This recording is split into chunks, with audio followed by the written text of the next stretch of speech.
Hey, it's Owen Robinson, founder of Genetic Insights, creator of the Rejuvenate podcast, which is what this is. And I'm thrilled to be joined today by Jacob, otherwise known as TR Heisenberg on social media, the creator of the HG7 Holy Grail 7 formula, who we've had on once before. But today we're excited to have him on video for the first time ever. Um, so we actually get to see him as well, and he's a good-looking guy. So, ladies, if you're audio only, you may want to switch to video. No, just kidding. So, Blush.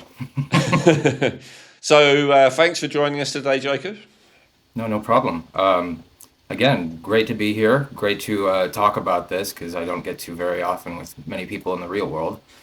Um, yeah, I actually I was the one that requested this because I felt like there was just a lot of new information that we had learned since we posted this on the forum, and definitely good information to know if you are on the formula as well as if you're thinking about taking it. So I want to make sure that everyone's aware of all that new information because it makes a difference. Okay, yeah, excellent. So we're going to give you some updates. We're also going to share a little bit about the theory and understanding it because I still get people asking me sometimes to try and clarify it. I think people, it's a challenge to get their head around it, and we didn't go into that too much. For anyone who doesn't know who Jacob is or what the hell we're talking about, please watch part one first. That's really where we explain it from first principles. It will be in this description. I'll try and remember to put it in the pinned comment on YouTube. It's in the show notes. And by the way, guys, I got so many comments and even emails last time saying, where do I find out more about this?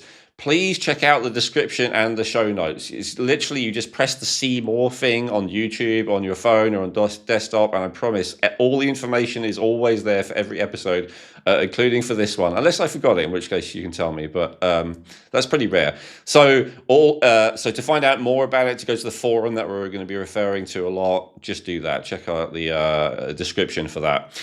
So Jacob, yeah, that's the itinerary for today. But just before we get into that, I just wanted to briefly touch on the issue of personal responsibility, as I mentioned to you before we started recording, because I've seen a couple of people, whenever you come up with something new, there's bound to be critics, and I've seen some criticism, and I think some of it's potentially valid, and we're going to discuss that, right? Like maybe, understanding exactly how things work, but a lot of it to me is like base.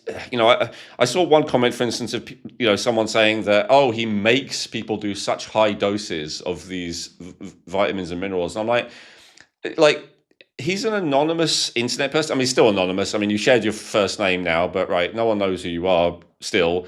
He's an anonymous internet person who's never met any of these people on purpose. How is he making anyone do anything? And so I just want to clarify this with people. This is someone who has spent several years exhaustively, actually more than several years, I think more than a decade, right? Exhaustively researching many combinations of many different doses of different nutrients until he has found what he believes to be the magic combo, the holy grail, which can make a massive difference. And he's obviously did it on himself first. He shared it with his girlfriend. He shared it with a family member. He shared it with a couple of very close people.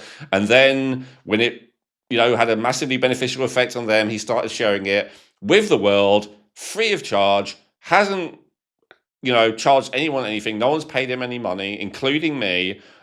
He's got a full-time job that I think he works 6 days a week as some kind of software engineer or something like that. He's not doing this to make money. He's already got his own job. So he's just doing it because he wants to help people. And he's not making anyone do anything. And he freely acknowledges that this is a research phase. That's what everyone's doing in the forum. They're sharing their updates. This is not like a final, this is what you have to do thing at all, like what a doctor or someone may say to you. This is a researcher who I have great respect for. Dr. Miriam, who's on the program, often she also talks about this, how, she's a doctor. She's probably the most qualified person I know. She's got half a dozen certifications and accreditations and all the rest of it. But she respects the researchers. She respects the people who dig in and just, spend years, because she says, I don't have time. She's seen clients, she's seen patients 40 to 50 hours a week. Like, it's down to people like us who are maybe not that busy with patients to do that research and to find these latest breakthroughs.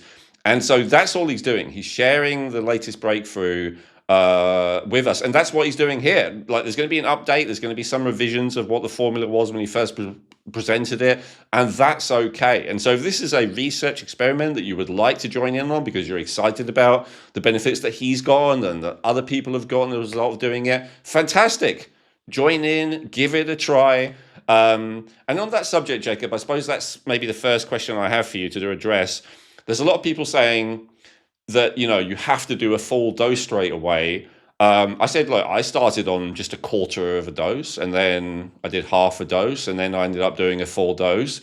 Is there any reason why a person can't do that if they want to do things that way, if they want to tiptoe in and be more cautious? So, if you've already been doing the formula for a while, I wouldn't say so. But there is one variable that sticks out to me with people who try this to start is that most people are starting because they're desperate, which means something is really wrong with them. And I do a high dose because most of that high dose is in the B vitamins. And if you're low on any one of those and you try to take a smaller dose with those added minerals, you might aggravate that negative value of the B vitamin that you have in your body. Whereas if you start with a very high dose, you're kind of replenishing all vitamins to get started. So your body's kind of like, okay, now I have a surplus of everything. I can start doing this. So, and you would think the higher doses would be more dangerous, but I actually argue it's the lower doses that can, as long as you have the vitamins, the lower doses are probably, you have to be even more precise with the ratios. With the higher doses, the higher vitamins allow you to calibrate a little bit easier because you can take in more zinc and more molybdenum and more EGCG when you need to, and you've got plenty of those B vitamins. If you try to calibrate with the lower B vitamins, you'll drain up what little B vitamins you took to begin with if you try to calibrate a little too harshly. So it's kind of allowing for error because this isn't a perfect formula to do it that way. Is kind of where I've come to the conclusion on, because I've had way more success doing the higher doses than I've ever had doing the lower doses. So that's kind of my for that. Fair enough, and I haven't done anywhere near as you, but I, would agree that the high doses were better. But I didn't feel there was any harm in doing the lower doses No, either. yeah, no, I wouldn't say there's harm per se as long as you do the ratios right. But like, let's say, I mean, this is the example I'm kind of referring to is when a lot of people are like, you know what, I've taken biotin before, I don't think I need that much, I'm going to just take 10 milligrams with everything else. That will cause you severe pain if you do that too long because this formula seems to eat biotin like it's like hotcakes, it's just it just goes through it really fast. And so if you neglect that biotin, you're going to experience biotin deficiency symptoms like leg cramps, hair shedding, digestive systems, and when it gets bad enough, you could get kidney stones, which is what happened to me. So I'm very careful with what I recommend. And also, I only recommend this because I've taken about 10 times what I recommend in a day on a reoccurring basis when I was trialing and erroring. So I'm pretty confident that the dosages I recommend aren't going to do any severe damage to, I would say, 99.9% of people. I'm not going to say 100, but it's at a place where I've thoroughly tested it myself at least for a year or two on very, very high doses before I ever posted this online. So that's what I would have to say about that. And you're not the only one. I've seen there's several people in the forum who have been doing it, not nowhere near as long as you, but a few months, who are doing very high doses as well without any issue. I would So I say do acknowledge that. the one element is molybdenum that people are very fairly cautious I, of.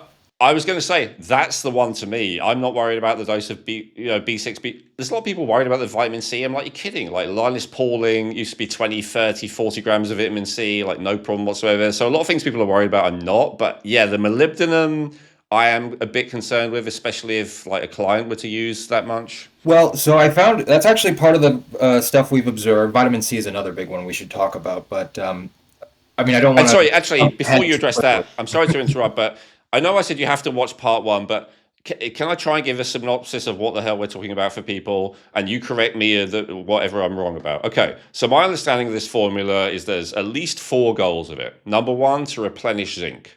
Number two, to detoxify copper. Number three, to get out iron and potentially other heavy metals. And number four, to replenish any of the other vitamins that are low. Is that a fair summation of the goals of it? I would say so. Basically, I mean, the overall goal that this is accomplishing, like all of that together, is accomplishing DNA repair. Is the theory, and so that increased zinc retention is going to cause. I don't even know how it does it in the body. I'm not that deep into the science of it yet, but I do know that increased zinc retention is causing your aromatase, or not aromatase, and well, that too, but your telomerase production to increase, which causes the little telomeres on the end, of just little strands on your DNA, to be healthier theoretically. But there's a lot of research to say, EGCG and zinc, the combo of the two, increases that production. They don't necessarily know why, I think. I'm not sure if they've figured that out that far yet, but that the problem is no one's ever been able to take enough EGCG and zinc together to really experience any sort of benefit from that. But I think this is the way to do it. So Well, that's the funny thing is, so I've talked a few times to Dr. Miriam about this, and I actually talked to her about it on an episode. It'll be out by the time this comes out, but I don't think it's aired yet.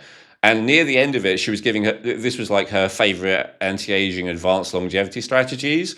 And I asked her right at the end of the episode, I said, what are your top three longevity strategies? And like, her second one was EGCG. And I was like, where did that come from? Is that by any chance because of this formula that I introduced you to? And she said, yeah, actually. And so she, one of the many things she's certified in is this wall system that basically, says that most people are zinc deficient, just like, and his was not based on just theorizing. He was based on evaluating the test results of thousands of people, and he saw that out of people who had mental health issues, over 90% of them were severely zinc deficient. So she's always trying to help people top up their zinc. And anyway, she said that a lot of the time the problem is when people take zinc, they become nauseous. And so giving them the EGCG as well, prevented them from being nauseous and let them be able to handle more zinc, which then helped to relieve their symptoms. So I just said we talked afterwards. I said that's great, but you need to have the molybdenum as well and the vitamin. you got to get, if you're getting your patients to do high dose of EGCG and zinc, you're going to kind of get them to do everything else as well. Otherwise, there will eventually be problems. So maybe we can persuade her of that in this episode, Jacob, if she ends up listening to it. And what is the formula? So we've kind of talked about it. Zinc, EGCG, molybdenum, vitamin C, vitamin B5, B6, B7. So those are the 7 components. So yes, please go for it. Yeah, so and that's another I wanted to bring up on the zinc and EGCG is a lot of people will come at me and say, "Oh, I've taken zinc and EGCG before and it made me throw up." I'm like, "I'm sure it did because that's a piece of all of the chains that are working in the body that use those nutrients." When, for example, I was just talking to I'm not going to name names, just say a higher name in the health industry on Twitter about alpha lipoic acid.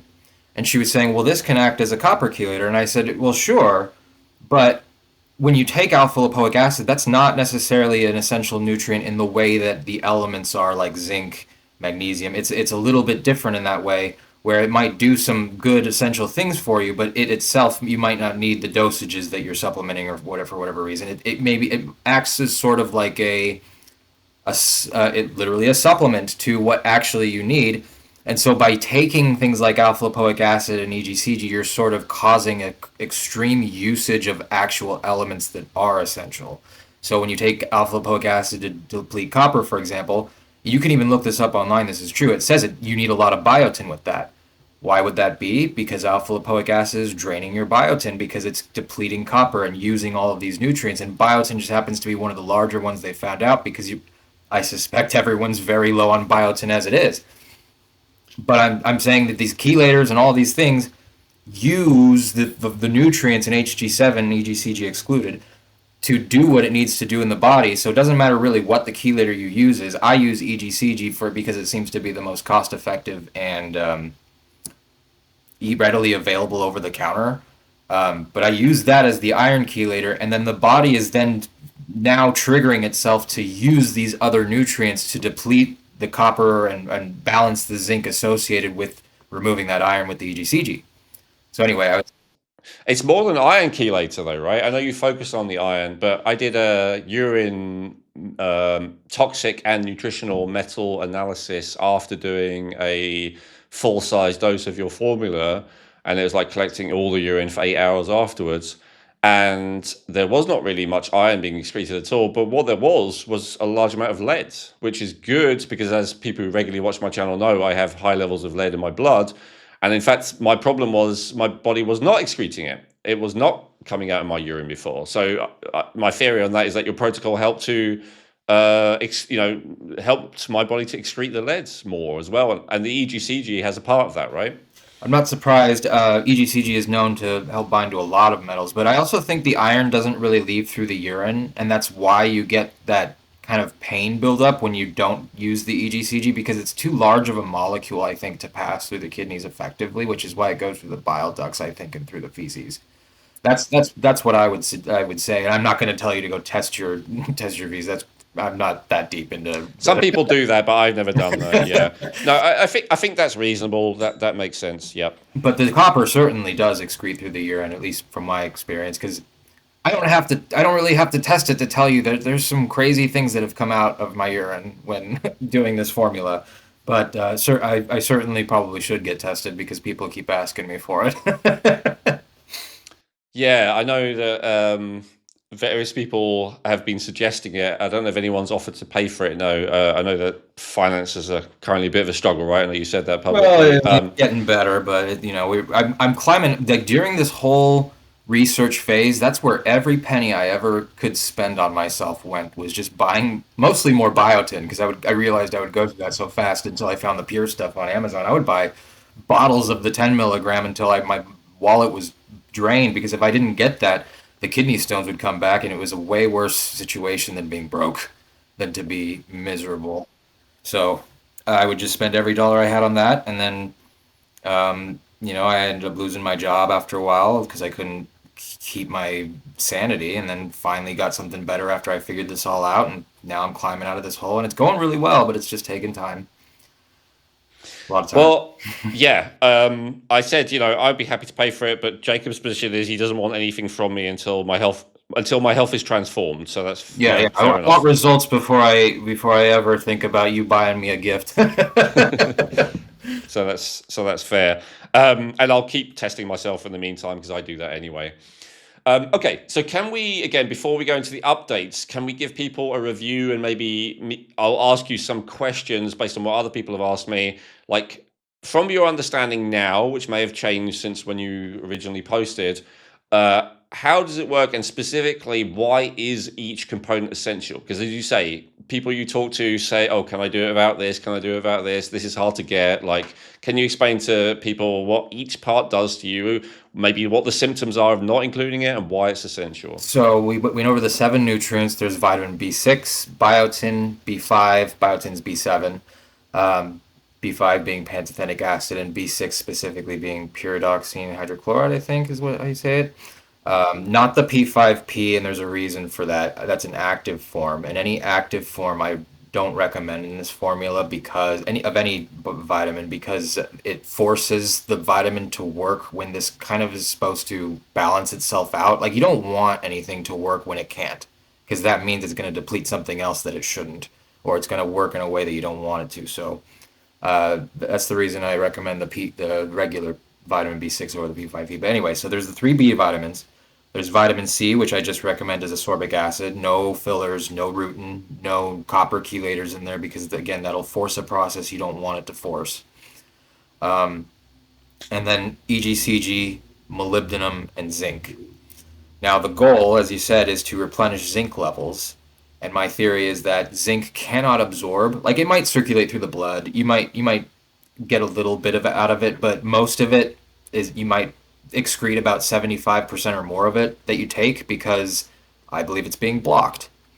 And the reason I think it's being blocked is because zinc is responsible for the balance and production, and not solely, but a huge player in the production of hormones in the body. And if zinc's not working properly, your hormones are going to suffer for that. and my hormones were suffering like crazy, but I was taking zinc every day, and everything that I was experiencing was described as like a low zinc balance or too much copper in the body. But like, how could this be if I was taking zinc all the time and nothing but zinc? So the theory came in where I thought, you know what, maybe something's blocking it at the receptor level versus the absorption level. And so I started getting into iron chelators after that, thinking zinc, iron, and copper were the three that absorb together, and so it must be also the three that are stored away in the same spots. That was my theory, and it still is. The difference in how this theory has evolved in the last since our last meeting is that I no longer think that copper and iron necessarily bind together, but I do believe that they suppress each other.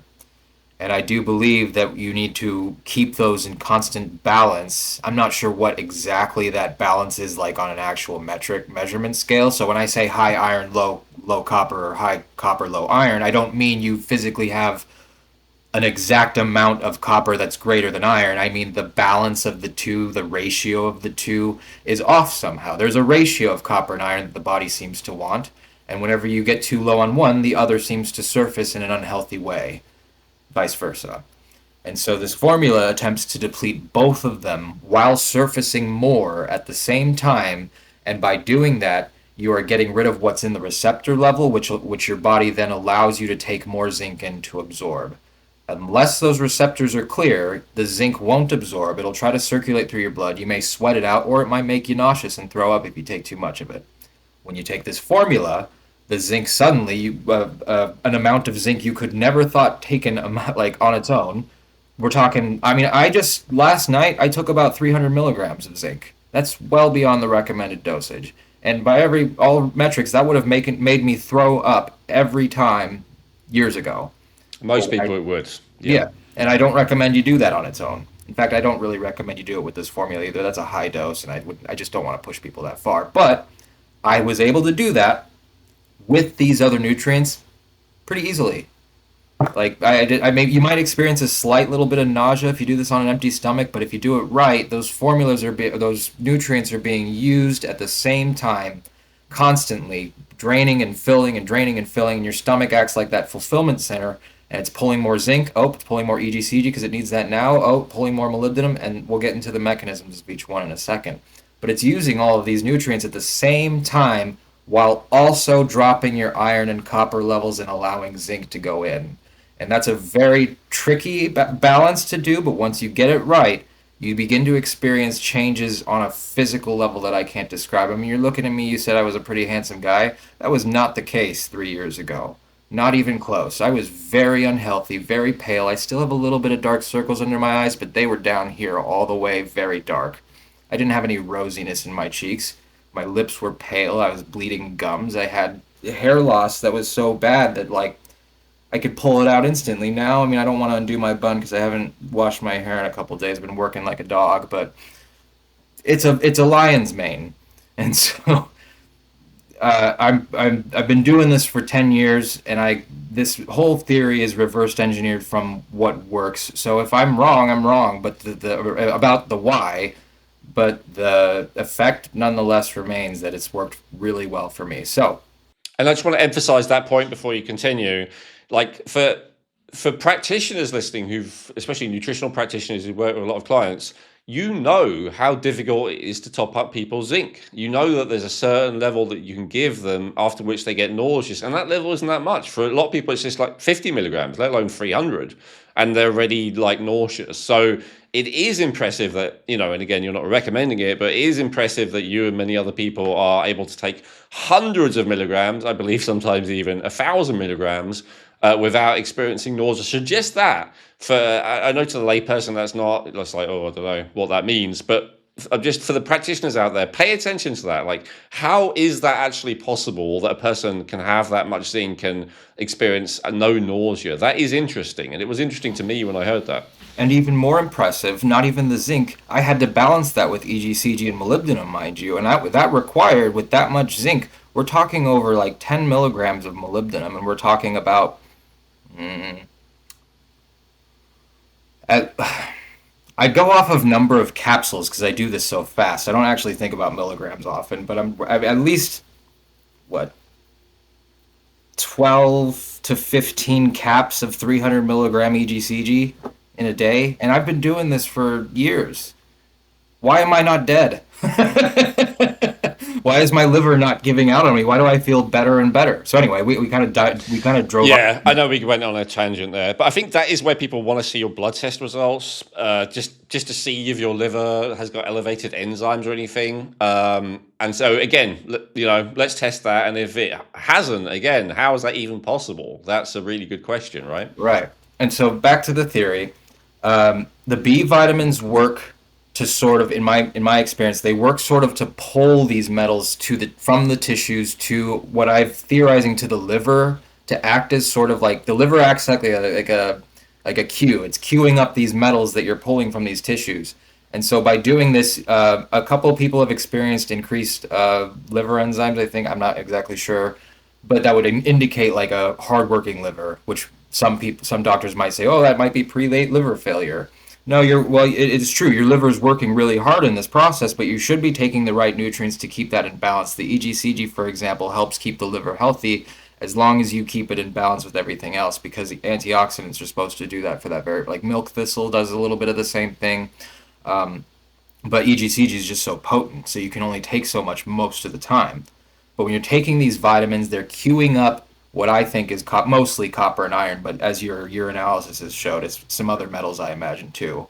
But mostly copper, mostly iron in the liver, and then by the B vitamins and the vitamin C working together to do that, then um, the EGCG is needed to bind to the iron.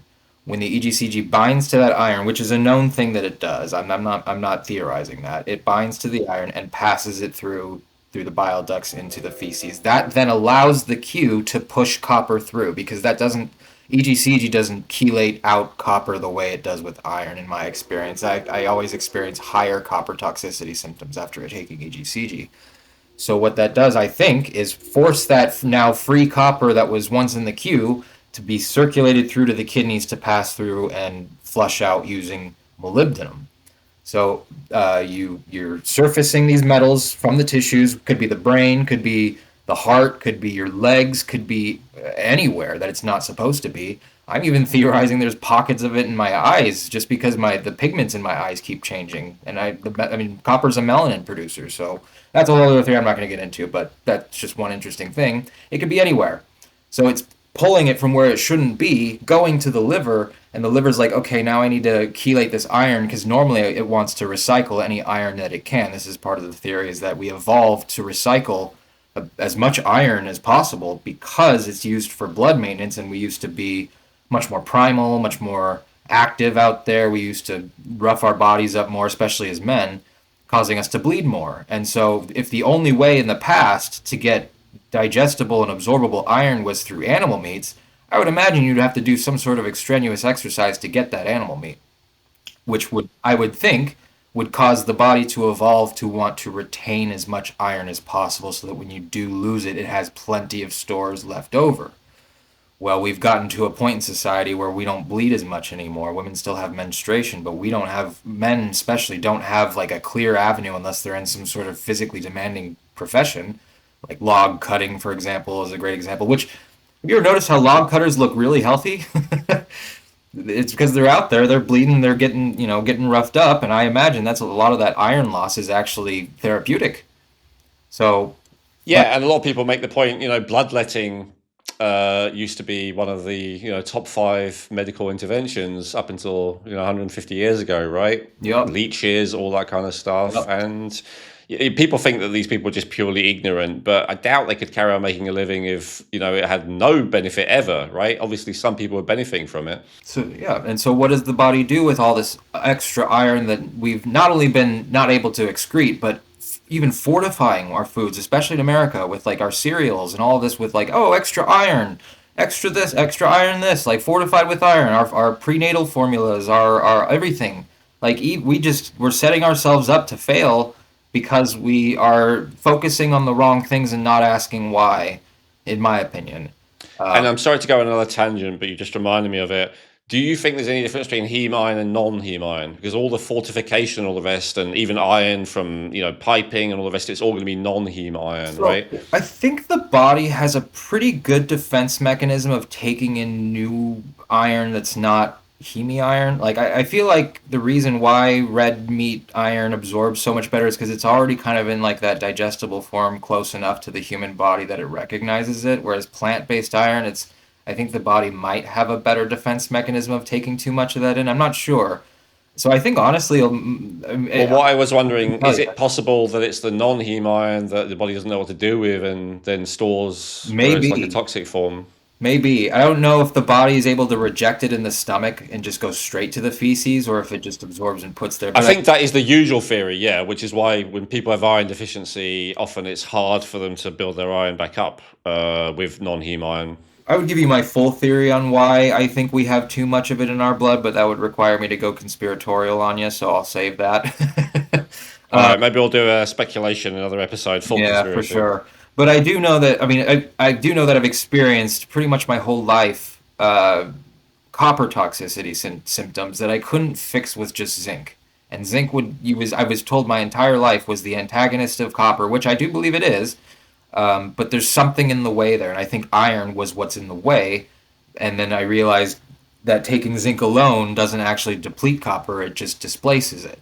So zinc is part of this formula that I didn't describe. Everything else, you're surfacing the metals. You're bringing them to the liver to get queued up, and that's where you kind of get that side pain. Is that I believe that that's your body telling you the queue's too high. And you'll usually have a headache with that too.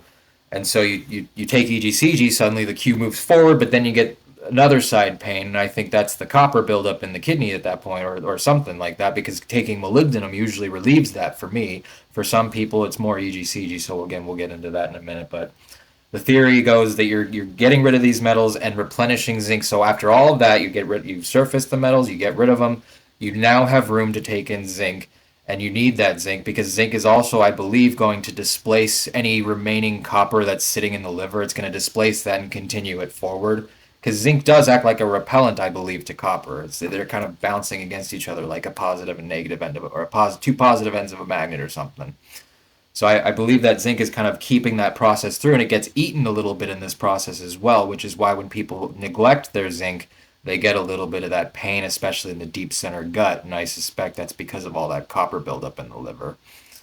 Taking zinc seems to alleviate it, so that's where that theory comes in. Again, reverse engineered from something that's working for most people, not necessarily something I can prove to you with fact by any means. What? Just to go back, you said you had all the symptoms of copper toxicity. Can you tell us what they were, so other people might say, "Oh, that's me too," or "That's not me"? So in the first episode, I explained a little bit of my past about how I discovered this formula. I was getting things like hair loss. My emotional state it was probably as controllable as a 6-year-old child. Like I just could not manage any emotion whatsoever. It was bad. Anything that set me off, even in the slightest, I would just lose it, and that wasn't healthy for anybody. I've lost loves from this. I've lost friends, pretty much every friend I ever had, just because I couldn't manage my emotions. And not just the emotional status, but like I was losing my ability to grasp reality. So we're talking almost full bipolar disorder. Is one giant symptom I would think of it because it's not been an issue ever since I've started on this. But also things like digestion. I couldn't handle like a burger. It would just wouldn't digest. I'd feel real sick from it. I wouldn't get hungry at all, to be honest. And I couldn't sleep. Genetic Insights provides cutting-edge, affordable DNA testing, giving you access to over 500 health reports that can help you in 3 key ways.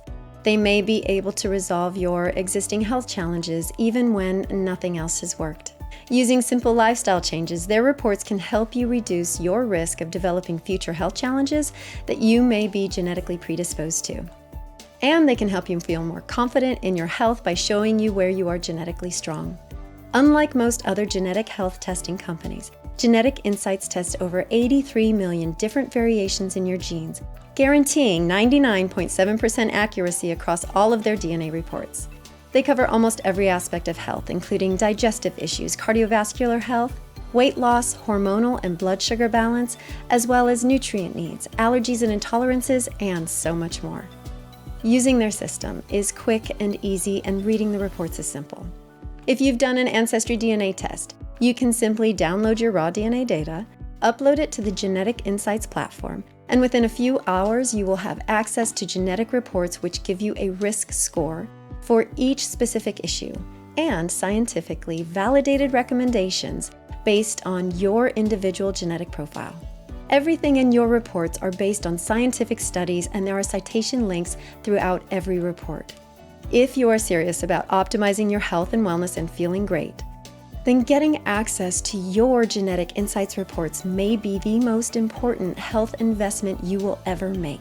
In the reports, not only will you gain insights into how to overcome existing health challenges and avoid future issues, you'll also discover which types of dietary, lifestyle, and even supplement protocols are best for your unique genetics. To get your unique genetic health reports, go to geneticinsights.co and use code Rejuvenate to get 20% off today. That's geneticinsights.co using coupon code Rejuvenate to get 20% off today. So a lot of this sounds like high adrenaline to me. And my understanding is adrenaline, especially in the brain, it converts, copper, especially in the brain, it converts dopamine to adrenaline. And like classic high adrenaline symptoms are not being hungry, especially in the morning, being like up or down, like an emotional, but also blood sugar roller coaster, cold hands and feet, lack of circulation to the extremities. Did you have that? Yep, I had all of that, and I couldn't sleep. And the worst part, and this is like diva mentality, but the worst part was that no one was attracted to me. Like no one. I had a very soft face. I had a very round face. I mean, it's still a little bit round, but this is so much leaner than what it used to be. I used to have no facial hair other than a little patch right here. This is all growing, getting sideburns slowly but surely. It's not done yet. I know that the light's kind of playing around with it, but I don't have a single gray hair that I can see anyway. This is all just shiny brown. I mean, but like my hair was really, really thin back then. And oh man. I mean, to be honest, like, men a lot uglier than probably even you were back then get laid. But what I'm hearing was a lack of confidence, right? A lack Well, of so DHT. that comes with the higher estrogen is the lack of confidence. That's what I was going to say. Yeah, I think that's probably the stronger thing. Too much estrogen, not enough testosterone, giving you doesn't matter what I look like, kind of confidence that is necessary. Yeah. That higher estrogen does produce a sort of baby face-like quality in men. True. And yeah, it does. And in women, they can get away with it because men are fine with, a youthful-looking 30-year-old woman. That's fine for us, but women don't tend to share the same mentality of a boyish-looking 30-year-old man, unfortunately. And so my exes just stopped becoming like it was real. It was really weird to watch, but in real time, I could see them losing attraction to me. And that was just heartbreaking because there was nothing I could do about it. And I was just like, I'm trying to work out and I'm trying to do all this stuff. And I could see it, in my ex's eyes that she just didn't see a man in front of her. She saw a child. And that's kind of one of the symptoms, I think, of copper toxicity is you just appear very childlike. Because as I've done this process for the last 2 years, my whole body has evolved. I don't have the gynecomastia or whatever it's called, the man boobs. I don't have those anymore nearly as much. I mean, I have a little extra chest meat, but it's not by any means like unhealthy looking for a man. My body composition, like I'm not going to take my shirt off in front of here, but I would guess probably I'm no more than 15% body fat, which is pretty good for someone who eats the way I do and doesn't really exercise. I weigh 205 pounds at 6'1.5", maybe. By all means, I should be very, very physically unwell right now with how I live my life. And I kind of do this to, like I said, prove a point. But it's working. So anyway, I'm rambling on. So it's No, that's good. But yeah, that was great. So I asked you the question, copper science. That's good. But yeah, let's get back to the formula. So we talked about zinc. You talked about B6. I think those are the main two you've covered. So let's go to, was it B5 and B7 next? Yeah. So I think B6, B5, and B7 are all kind of working together to do that nutrient pull. But I think biotin specifically also does a little bit more in the body. I mean, I feel like B6 is what's doing the pulling, and the biotin and the B5 are supporting that process by kind of eliminating waste in a way. Because B5 is very important for like adrenal function, and I believe for just general kidney health, and as well as biotin's kind of a mystery on what people know about it, so it's hard for me to But specifically explore. biotin's great. I mean, I've looked into it quite a lot.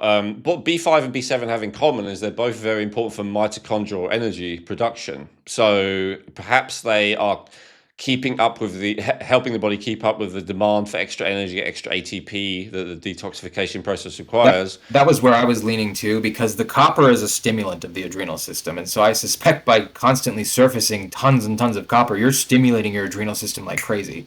And if you don't want to go into adrenal shutdown, you're going to need those three B vitamins. I mean, you might need more of the B vitamins. I'm not sure, but based on the test that you gave, where all your B vitamins were higher, I would suspect that you're getting better usage of them from your food.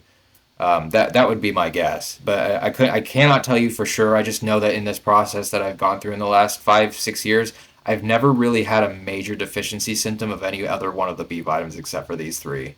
So I never really thought to keep them involved in the process because the less I can take at once, the happier I am. Yeah, fair enough. I know you're just trying to narrow it down to the perfect formula. The other thing that B7 biotin is famous for is the hair thing, as you said. You know, it's often sold as a hair, skin, and nail supplement, and there's definitely some research and evidence for it. So yeah, energy and hair are like the most obvious things to biotin, which you talk about as well. But even like so hypersomnia, you've mentioned that is a known symptom Yep, if of you're sleeping lack of like biotin. way into the morning and you can't wake up, like that's a typical low biotin symptom from what we've found on the forum too. Yeah. Yeah. Anyways, we don't have to list them all, but yeah, I think a lot of what you said is validated by scientific research when it comes to those. Um, okay. So, and vitamin C as well is another vitamin that's essential for the adrenal system specifically. I mean, it does a bunch of different stuff, collagen. It's also related to hair and skin and nails, funnily enough, through the collagen Yep. Well, angle. it's also a copper chelator too. It's not a very strong one, but it will bind and push copper throughout the system. Okay, so that's the kind of mainstream idea of it, but why is it essential from your point of view for this formula? Or what happens if someone omits it, decides they don't want to take it? Well, so I think you do need that copper chelator, and I think C is the best one to use because I want EGCG to be driving this process in terms of how much you can chelate out at once. If you have two things competing against each other, like if you have a strong copper chelator and you try to take that with EGCG, you might throw your copper iron way out of balance. You can't really take too much EGCG without your body rejecting it and throwing up, which I've found. If you try to take too much EGCG and you haven't balanced it out, you'll get very nauseous and you'll throw up. Copper chelators, I'm not so sure that's the same case because when you get rid of copper before iron, then you start getting like iron toxicity symptoms that are really like they could kill you if you get too far. I mean, people get white hair from doing copper chelators, and I suspect that's because their iron copper balance is so out of whack that they can't produce melanin anymore because you need free copper to do that. I think to produce melanin, you need copper that's not suppressed away by iron that's able to actually stimulate the adrenal system and produce all these other things in the body. So just to clarify, when you say free copper, you mean bioavailable copper, Yeah, right? sorry, bioavailable copper. Yes. Because in tests, free copper is actually the bad copper that's damaging that the Right. body I, can't use. I say free copper in the way that like because when I use free copper because I used to try and deplete copper a lot and I realized I couldn't do that until I took the EGCG, which led me to believe the whole blocking theory. And so when I say free copper, I mean copper that's not blocked by the iron in the Q for you to be able to actually excrete all this. But yeah, bioavailable is the better word. Yeah. Okay, great, excellent. So vitamin C is your copper chelator, Yeah, and it's really. also obviously used for a number of other things in the body, so I can't imagine. I mean, it's an essential nutrient, so you do need it. And if you don't get enough of it, you'll start feeling very acidic in the body. Like your blood will feel acidic, your hair will dry out. Like you'll feel very almost like your body needs lubricant. And this is why when you're too high of iron, they almost produce similar effects of being low C and high iron because C basically aggravates or surfaces iron in the blood in some way. And so when you're already high iron, C will reject. You try to take C, your body will. We've experienced this in the forum many times. If you don't need C and you try to take it, you'll gag. And the reason why we think that is, or at least I think that is because your iron's already too high and doesn't want to be aggravated any more than it is until you get rid of some. And so vitamin C acts as like that copper chelator, but also an iron surfacer. And so it's an essential nutrient, but it won't work until you get rid of enough iron for it to do its job. And of course, it famously also helps the absorption of iron, right, in the digestive tract. So, and I don't even know if it's the that way. absorption of it or if it's just the fact that it gets rid of copper that makes iron more apparent. True, I guess. Yeah, I mean, they observe the effect, but you're right. I suppose the mechanism. This is just a quick tangent I will make for 30 seconds. Is that so much of what's considered established fact in the mainstream medicine and even alternative like health world, to be honest, is just a lot of it is just theorizing. Like, there's so many things talked about as if they're fact. Like Jack Cruz, who hopefully we'll have on here at some point, who did an interview with Andrew Huberman on some other podcast. Like, he asked him how much of established scientific fact he thought was not accurate, and Andrew Huberman said, well, his mentor said it was something like 50%, and Cruz is like, no, it's 99.9%, and like, even the fact that these so-called, one's a neurosurgeon, in fact, one's a neuroscientist, both famous, well-known in their fields and the rest of it, they're arguing about if 50% of established medical science is wrong or 99% of established, the point is there's so many things that we take for granted. So yeah, what you just said is an example of it. Yes, I mean, the conventional idea is that vitamin C increases iron absorption. I'm sure that's because when they fed people with iron with vitamin C and when they fed people iron without vitamin C, they noticed that the iron in their blood was higher with the vitamin C. But as you just said, they're not sure about the mechanism for that. Maybe it's what you just said. Maybe it's because it chelates the copper. And I'm not speaking with any more certainty than they have, for sure. I mean, I have no degree. I'm just a guy who's taken a ton of supplements. And yes, I used to manage a supplement store and take all these different supplements and research all this for years and years. But I don't have the funding that these big guys have. I mean, I don't have a large team of people. I don't have lab rats to test on. So, I mean, but you also don't have the vested interests to guide your research into a certain direction or away from. So that's the positive side. My interest is to just feel as good as I can possibly feel, and help others do the same, which I really appreciate about you.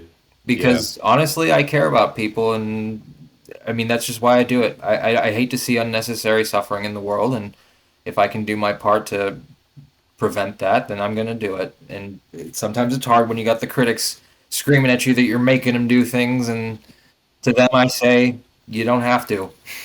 Don't do it if you don't want to. If you're at all skeptical or whatever, then yeah, you don't have to. Wait until more people have done it. Like, you don't have to be an early adopter. But anyway, all right. So back to this formula. Molybdenum to me is the only one that I'm really concerned about and worried that I might overdo with people. Yep. And I think I'm starting to wonder if geographical location has a lot to do with that. I'm wondering if different areas of the world are just much more fortified in copper in their farming mechanisms or their food supply than others. Like America, I eat a pretty poor diet. We're all kind of wondering if that's kind of why I'm able to take so much molybdenum, is because maybe I'm getting a lot more copper in my diet than I should be, is one theory. But the mechanisms of how to calibrate don't really change much. It's just you got to be very mindful of things like the taste test, for example. If you don't need something, it will make you gag, or it should make you gag. If you do need something, it should go down relatively easy, although there are exceptions with some people. But for things that you are able to directly put on the tongue, like vitamin C, there is no question in my mind that if you don't need it, your body will not let you swallow it easily. It'll be a little bit more challenging. Whereas if you really need it, I haven't run into anybody that's really, really needed something and their body just wouldn't let them swallow it. So those taste tests have served more value than harm in my mind, and I think people should be aware of that. Listening to your body, as we discussed in the last podcast, is very important. You're not doing this because I'm telling you to do it. You're doing it because it makes you either feel better or it seemed like the right. I mean, this is your decision to make, but if it makes you feel better, that's my code that is working. So why are we including molybdenum? Let me just, like, my understanding of molybdenum, a lot of the reason why people use it in alternative health world is because they have sulfur intolerance, and so it helps the body convert sulfites to sulfates, which like helps to resolve that. That's not why you're doing it. So why are you including the molybdenum? Molybdenum is it's a large portion of the responsible party to produce uric acid in the body, and I believe it's uric acid that actually binds to that bioavailable copper and passes it through the urine. Without that uric acid, sorry, go ahead. That time you did mean the free copper. So the free is the bad one you want to get out, and the bioavailable Yeah, is the good one you want the to free keep. copper that's circulating in the blood, that copper that needs to leave the body, I don't think it can do that until it gets the right amount of uric acid to bind to it, because otherwise it's going to keep circulating and waiting for that uric acid production. And in the meantime, while it's doing that, your body's going to be in a hyperstimulated state. And that's where I had gotten to, I think, where I had kind of blown up in my emotions, was that I had all this free copper just circulating through my body, just stimulating every area so much that it was causing things like paranoia, anxiety, just general fear, anger, any heightened, extreme stressful emotion you can think of was just fueling me. Not to mention all the added estrogen softening my body, making me just absolutely a wreck. I mean, like I was in an unhealthy state, and all this free copper, and all I needed was that molybdenum to just pass it through, because I was taking plenty of zinc, and it's actually the zinc, I think, that was keeping that copper in a state of constant stimulation. I think if I had neglected my zinc, that copper would have probably calmed itself and gone back into my tissues or something. But because I was taking zinc, I was keeping it in a constant circulation mode, which is why I say zinc doesn't necessarily deplete copper on its own. It only displaces it and pushes it out to where it needs to be depleted using molybdenum. So the two. Interesting. So let me share what I've been doing in that regard. And again, Jacob doesn't necessarily endorse this. I don't necessarily endorse it. I'll just tell you what I'm doing. So because that's your theory, which I take on face value as I'm trying your formula, I just got myself a little uric acid checker. It's a little machine. I think it's about $20, and it looks just like the blood glucose testers. In fact, it lets you test your blood glucose in one hole and then your uric acid in the other.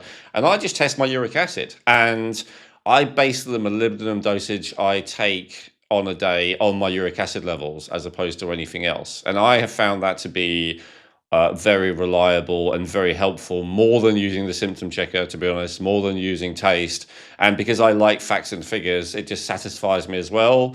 And I will say, though, so even though I disagree with you about how to check, I agree with you about your basic conclusion, because when my uric acid is very low, I get those copper toxicity symptoms that you're talking about. Anxiety has definitely been one.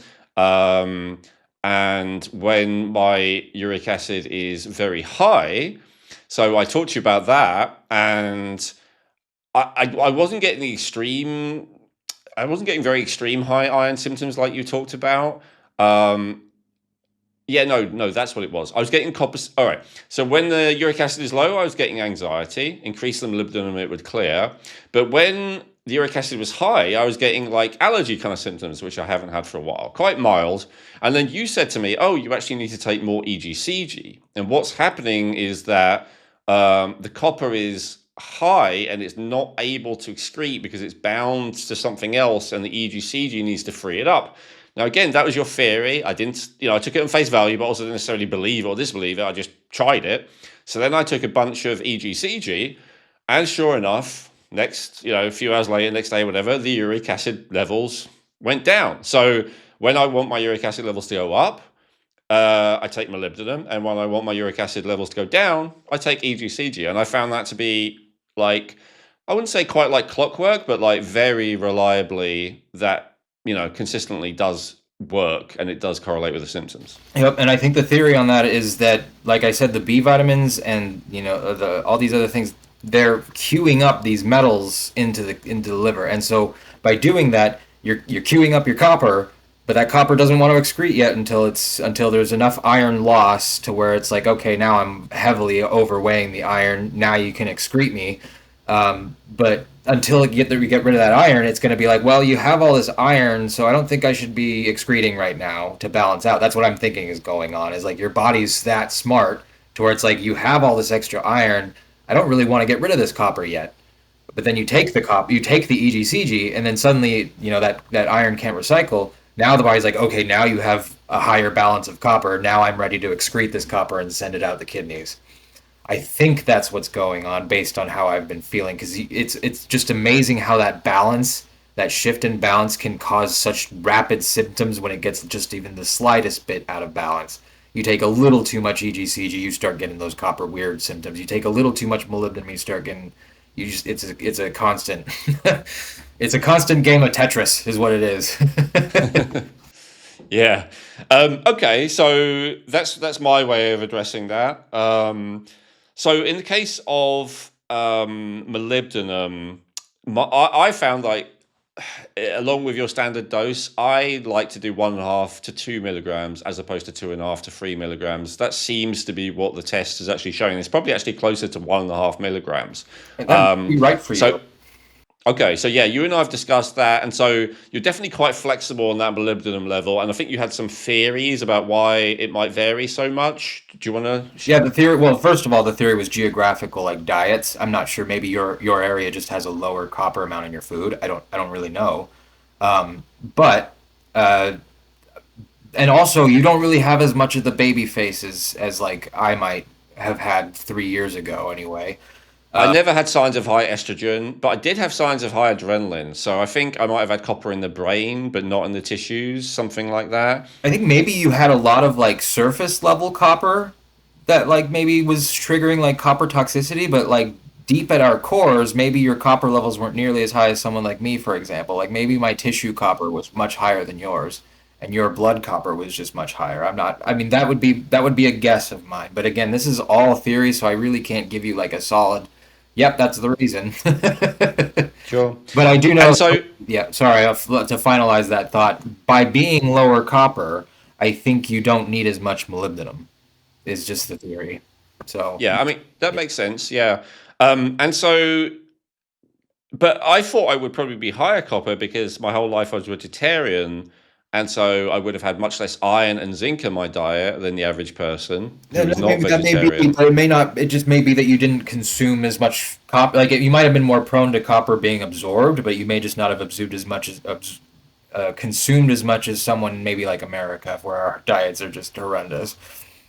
Yeah, yeah, it's definitely possible. But whatever, and also I've done detoxification for many years, and although it wasn't effective with the lead, maybe it was effective with the copper over I the did see years. some of your old videos. You definitely had a little bit more of a roundish fit look to you than you do now. You've definitely leaned up in the face anyway, from what I can see. But maybe that's Yeah, just. maybe. And I remember when in my early 30s, when I was on a vegan diet, my copper was high in my hair. So maybe, again, it already excreted years But and years maybe ago. also because you didn't also have high iron, your body was able to get rid of copper quicker. Yes, that's very possible. I like that theory best. That does make more sense. All right, so that brings me to the general point then, because I've noticed some people, skeptical in the forum, speculating like that this formula is most beneficial for people who do have high copper, and it may be less relevant for people who don't. I don't agree with that, but I wanted to put that to you and see I what you would think. I would say it's not necessarily that the formula itself is less effective, it's that it just needs a different calibration. For example, for you, you need less molybdenum. That might be the case for a lot of people.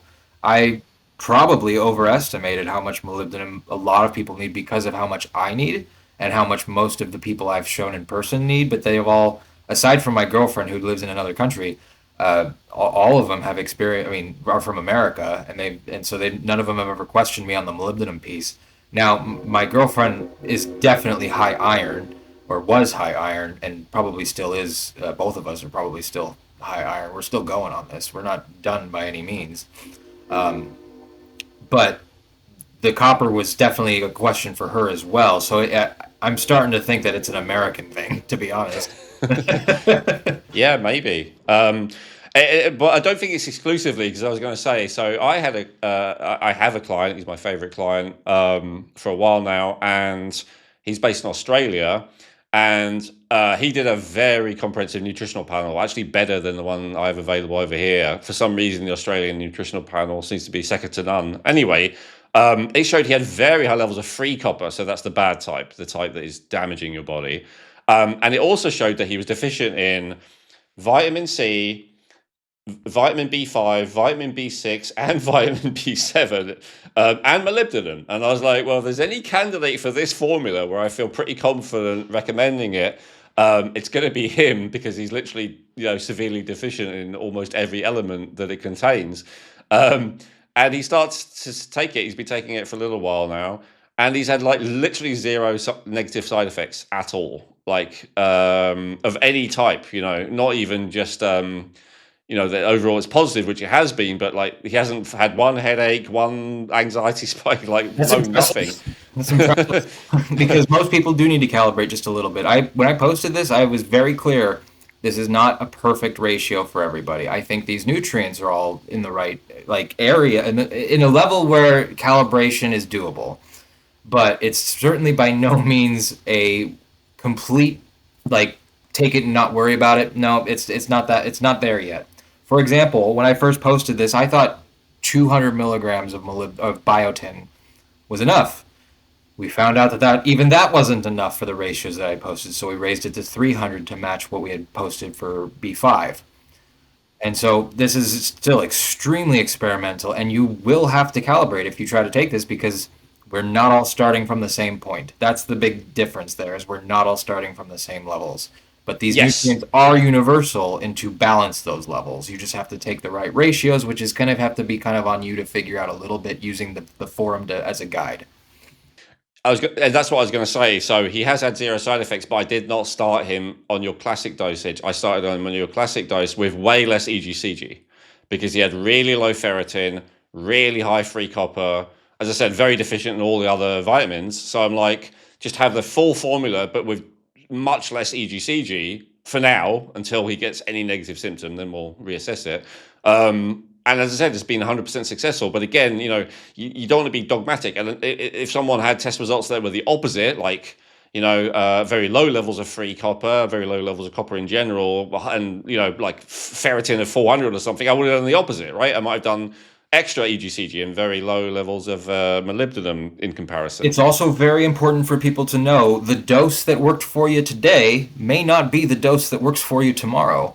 And the reason for that is because you might have been correcting something that was low before. It's no longer low. Now something else might be low, so you might need to raise or lower or adjust just a little bit. And until these ratios get into that perfect level where everything's draining each other at the right level, which I'm not going to be able to figure out through trial and error in myself, because it's too deep into it. So people are going to have to figure it out on their own if they're going to try this. It's not like it's crazy out of whack. It's just, you might have to take a little more EGCG or a little less molybdenum as you figure it out. It's really up to the person there. I do believe, like I said, the pieces are all there for you to do that. Well, let's talk about the experiment I did that was kind of not really a success, although it was a learning experience. So for the first month, I had this theory, okay, I'm going to be high copper because of my diet, low iron because of my diet. And my ferritin was nowhere near as low as the person I just mentioned, but it was lowish.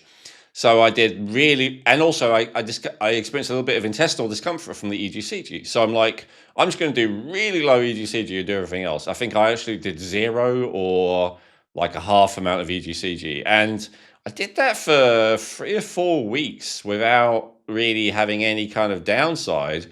But then eventually I did start to get downside, and I told you about it. And you said, you really need to take EGCG. I think it was like allergy symptoms coming back. That's what it was. And I did, and it was like immediately better. And then from then on, I was like, oh, I really enjoy EGCG. I'm now a big fan of it. And I have like a maximum dose every time. And so and that was unfortunate. I did that urine test experience just before I had that breakthrough. And so when I got the urine test results back, it showed like almost no copper being excreted. And I was like, this kind of seems to disprove your theory a little bit. And you said, and I think you're 100% right, you were like, okay, but you haven't taken any EGCG for like a month, so like your body didn't have any free copper to excrete. And I'm like, yeah, damn, okay, that does make sense. So I'm gonna have to do that test again now. Now I've done EGCG for a while too. I'm excited to see too to actually validate that. But I'm now loving EGCG, and I have like a large dose on a regular basis. So I just wanted to give that story as an example, cautionary tale of deviating too far for too long, but also to address your point. What makes you feel good one day may be completely different the next day, and you've got to be open to adjusting it as necessary, right? Yep. And now one thing I know for sure is that if you of all the things, if you overdo it, EGCG probably would do more damage than most. Molybdenum might be up there too, but taking too much EGCG, when this is why I started this formula with a lower amount than I would have normally recommended, because those who are already low on iron, if you take EGCG, it will not only aggravate the issue, but you could really risk a kidney stone, because that increased copper buildup that your body isn't ready for will start to leach calcium, from my experience, and you'll start to just develop these nasty stones that are just horrific. That is probably, of all the pains that I don't ever want to experience again, kidney stones are one of them. That was the worst pain I had ever gone through in my whole life. I went through years of just constant stones forming and just wreaking havoc inside my body. So I'm very careful when I recommend ECG. Yeah, so sorry, before you go on, so everyone listening, a lot of them are not doing blood tests like me. So how would they know if they had low iron? Well, first and foremost, EGCG should make you gag if you're already low iron. But if that's something we found, that that's not always the case with some people, and some people don't listen to their bodies at all and will just take stuff anyway. So, but if you're low iron, this can be tricky, because if you're high iron and high copper, you might show symptoms of copper toxicity, but you might also need that EGCG to get rid of the iron so that copper can leave the body. But typically speaking, if you're low iron, you're going to be shaky. You're going to be really anxious. Might even be depressed. I've found that you often have deep, like, gut pains. You're diarrhea usually, soft stool for sure. Um, Generally just unenergetic. Um, man, Is it the classic anemia? So is it yeah, it's pale? just like the classic anemia symptoms for sure. You just don't feel good. It just, you feel really cold. Um, I've never really experienced like anything other than just pure dismay when I'm really, really low iron. Um, and on the contrary, Dismay? Like you feel mentally confused? sorry, that's not the word I was looking for. I was looking for pure, just pure depression. um, yeah, But you also said anxiety, so anxiety, depression, as stimulated in the wrong ways that you could possibly be. Like you've had way too much caffeine, but none of the positive energy aspect of it. so like mentally stimulated but physically sedated, something like Yeah, that. yeah, yeah. I mean, and I don't know if that's the case for people who have low copper and low iron, because generally when I have low iron, I have high copper. So it's hard for me to say that for people who might be experiencing low iron symptoms without that copper element. I was thinking that like the anxiety part, I would relate more to copper, and then the depression or low energy, relate more to low iron. So yeah, that makes Yeah, sense. and Okay. like iron and zinc kind of can act in the same way as like that filler for that depression aspect. So like if you're low iron, zinc can actually act, for me anyway, as that replacement to get my emotions back in state, which is why I suspect they share that storage site. I think they both act in a similar way as in terms of the electrical signals in the body. I think zinc is a neutral element, but I can't remember for sure. Anyway. Um, let's bring up another one. So we're talking about low iron. So of course, if someone's low iron, the normal recommendation is take iron, right? Or like eat a more high iron diet. But some people don't want to. I'm pretty sure I heard you say that you never recommend that. Can you say why? Because the rest of the formula without EGCG will cause iron to surface that normally wouldn't have surfaced before. This has been the case in every participant that's ever tried this. Is when they take this and they don't take enough EGCG, they are always experiencing things like the hot hands, or in very rare cases, people who can't excrete copper without that iron being left will experience like really cold body symptoms without there being the anxiety element of it. It's much more of like I'm just like a physical cold feeling, but like bloated at the same time. That's that excess copper and iron buildup. Is you have kind of symptoms of both, so it's really hard to troubleshoot when you have both like that. Um, yeah. Sorry, I've lost my train of thought there. What was the Well, question? yeah. So the original question is, I'll extend it to copper as well. So if someone has low copper symptoms, should they ever take copper? If someone has low iron symptoms, should they ever take iron? Oh, so no, when I don't recommend they do that because I think that everyone has far too much copper and iron in their bodies as it is. Copper is maybe one of the ones where it's like maybe you could take a little bit and be okay because of the balancing molybdenum in this formula, but I would never suggest anybody take iron this day and age, not with how readily available it's been in our foods for so long and how little we're bleeding. Unless you're like a woman who's gotten no meat in her diet forever and your like fingernails are spooning and you have like your skin's entirely pale, yeah, I might suggest a little iron, but it's so rare to me that I've ever seen something like that this wasn't alleviated by this formula without the EGCG portion of it. Because like I said, And so in that, yeah, sorry, go ahead. sorry. So in that case, you'd recommend doing what I did. So taking the full formula with very little or no EGCG until you start getting signs of high iron, right? Yep. And then once you got those signs, you introduced the EGCG back in and you started feeling better. Absolutely. Yep. Okay, that's very interesting. So should we go to the update? So we've already shared a bit of the update about like your ideas of how this works. Do you want to share any more on that, or do you want to go more to the update of the formula itself?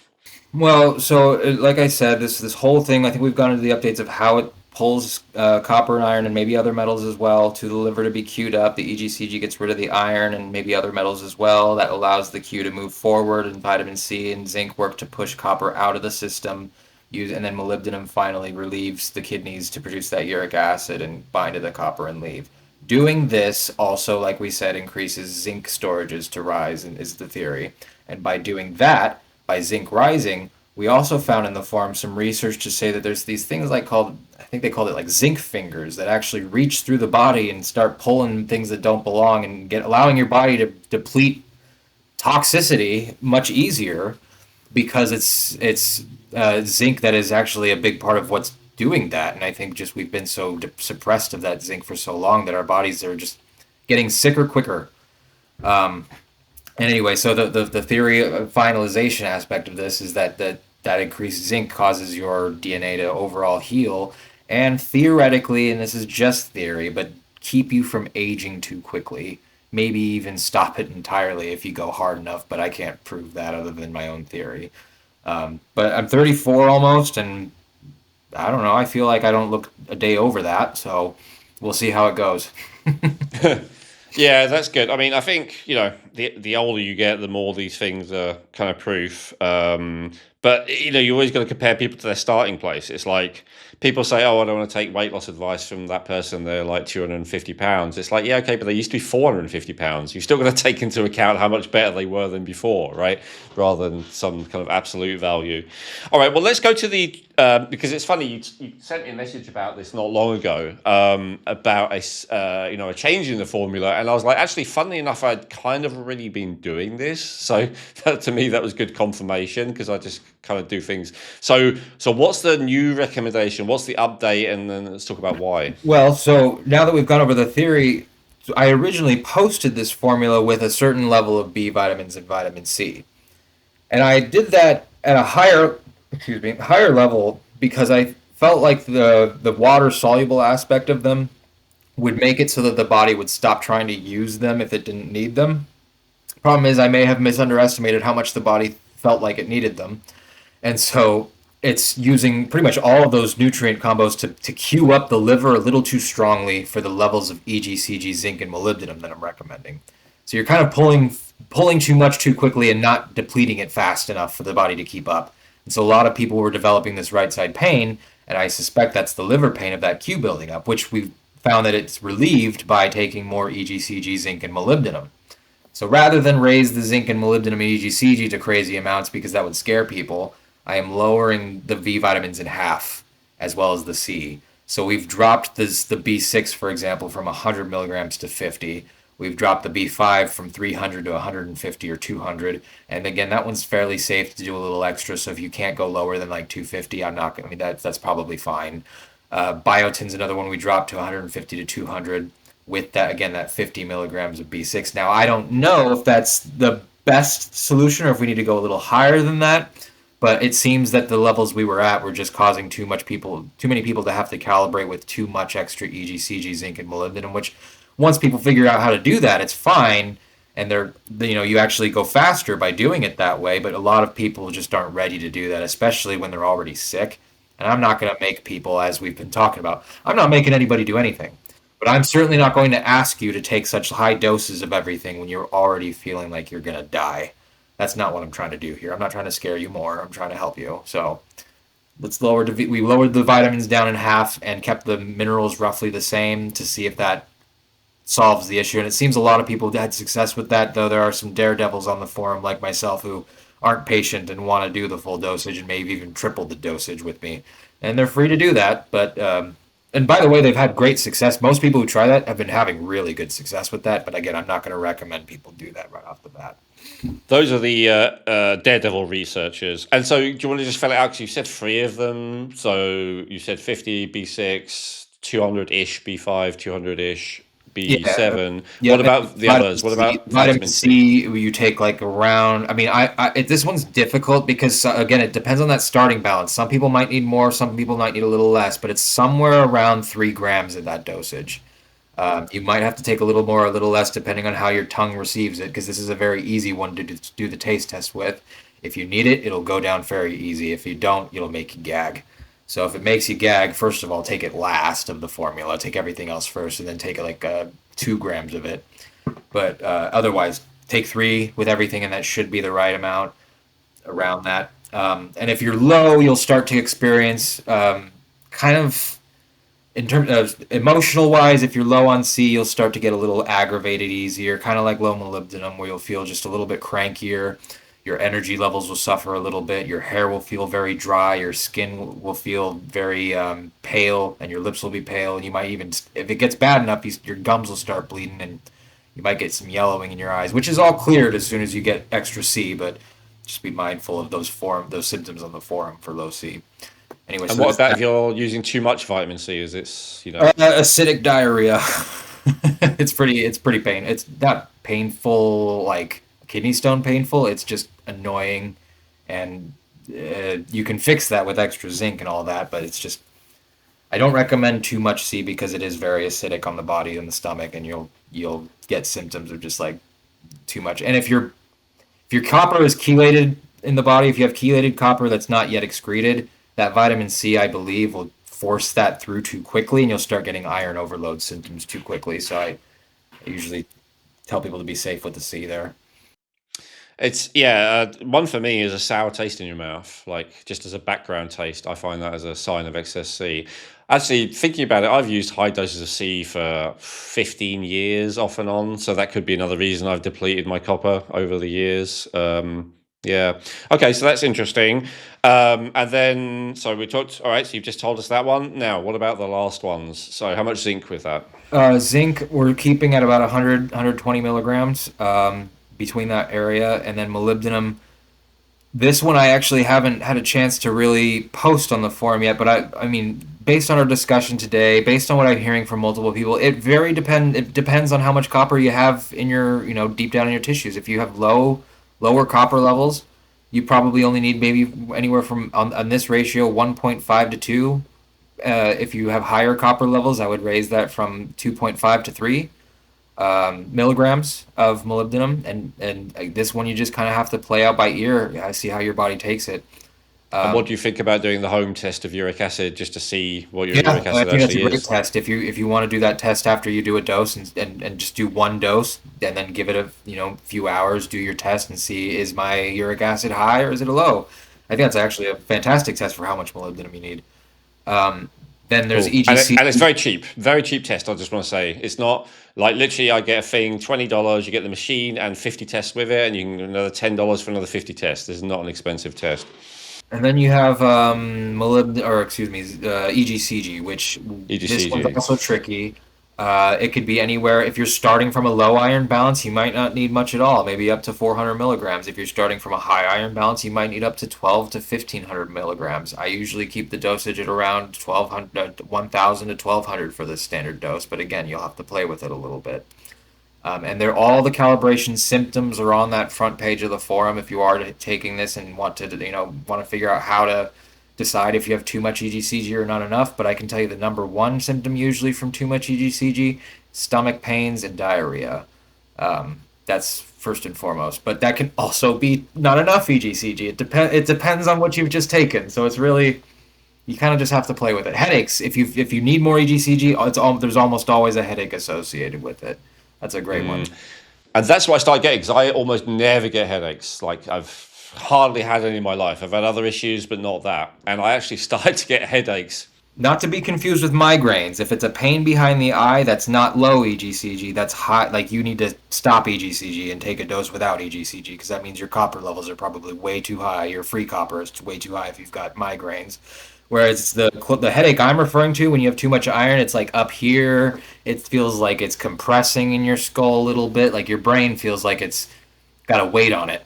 And so when you start That's kind of why I had, yeah. I've never had either migraines or headaches. So I started I've had getting headaches. migraines before, and they're not fun. And it usually almost came with like tooth crumbling pain, what's the procedure to do a crown removal or whatever. Anyway, root canal. Like I had to get like 2 root canals from being too copper toxic because my teeth were crumbling, and like the roots were getting affected by it.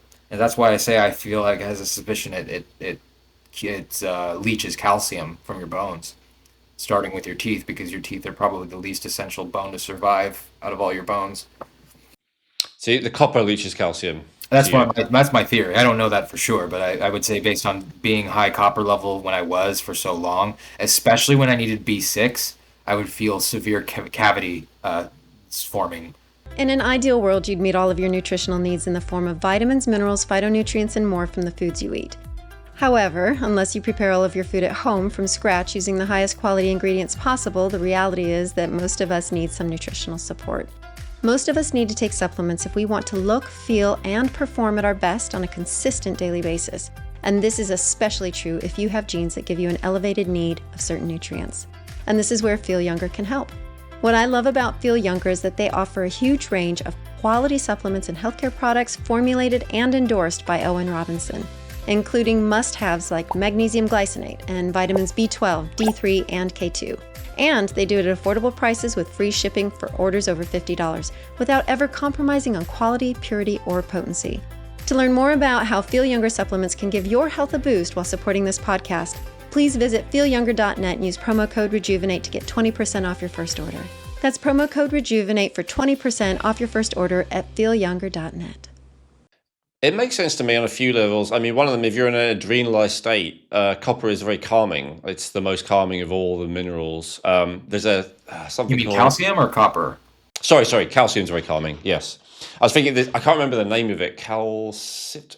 There's a specific thing in the bones which starts with cal, which actually is in control of the adrenal system that relates to calcium. So there's definitely a connection between calcium and adrenaline. I wish I could remember the name of it off the top of my head. But anyway, so yeah, I can see that possibility that your body would pull the calcium out of your bones in response to the adrenaline, which comes from the copper. So definitely on that level, it works.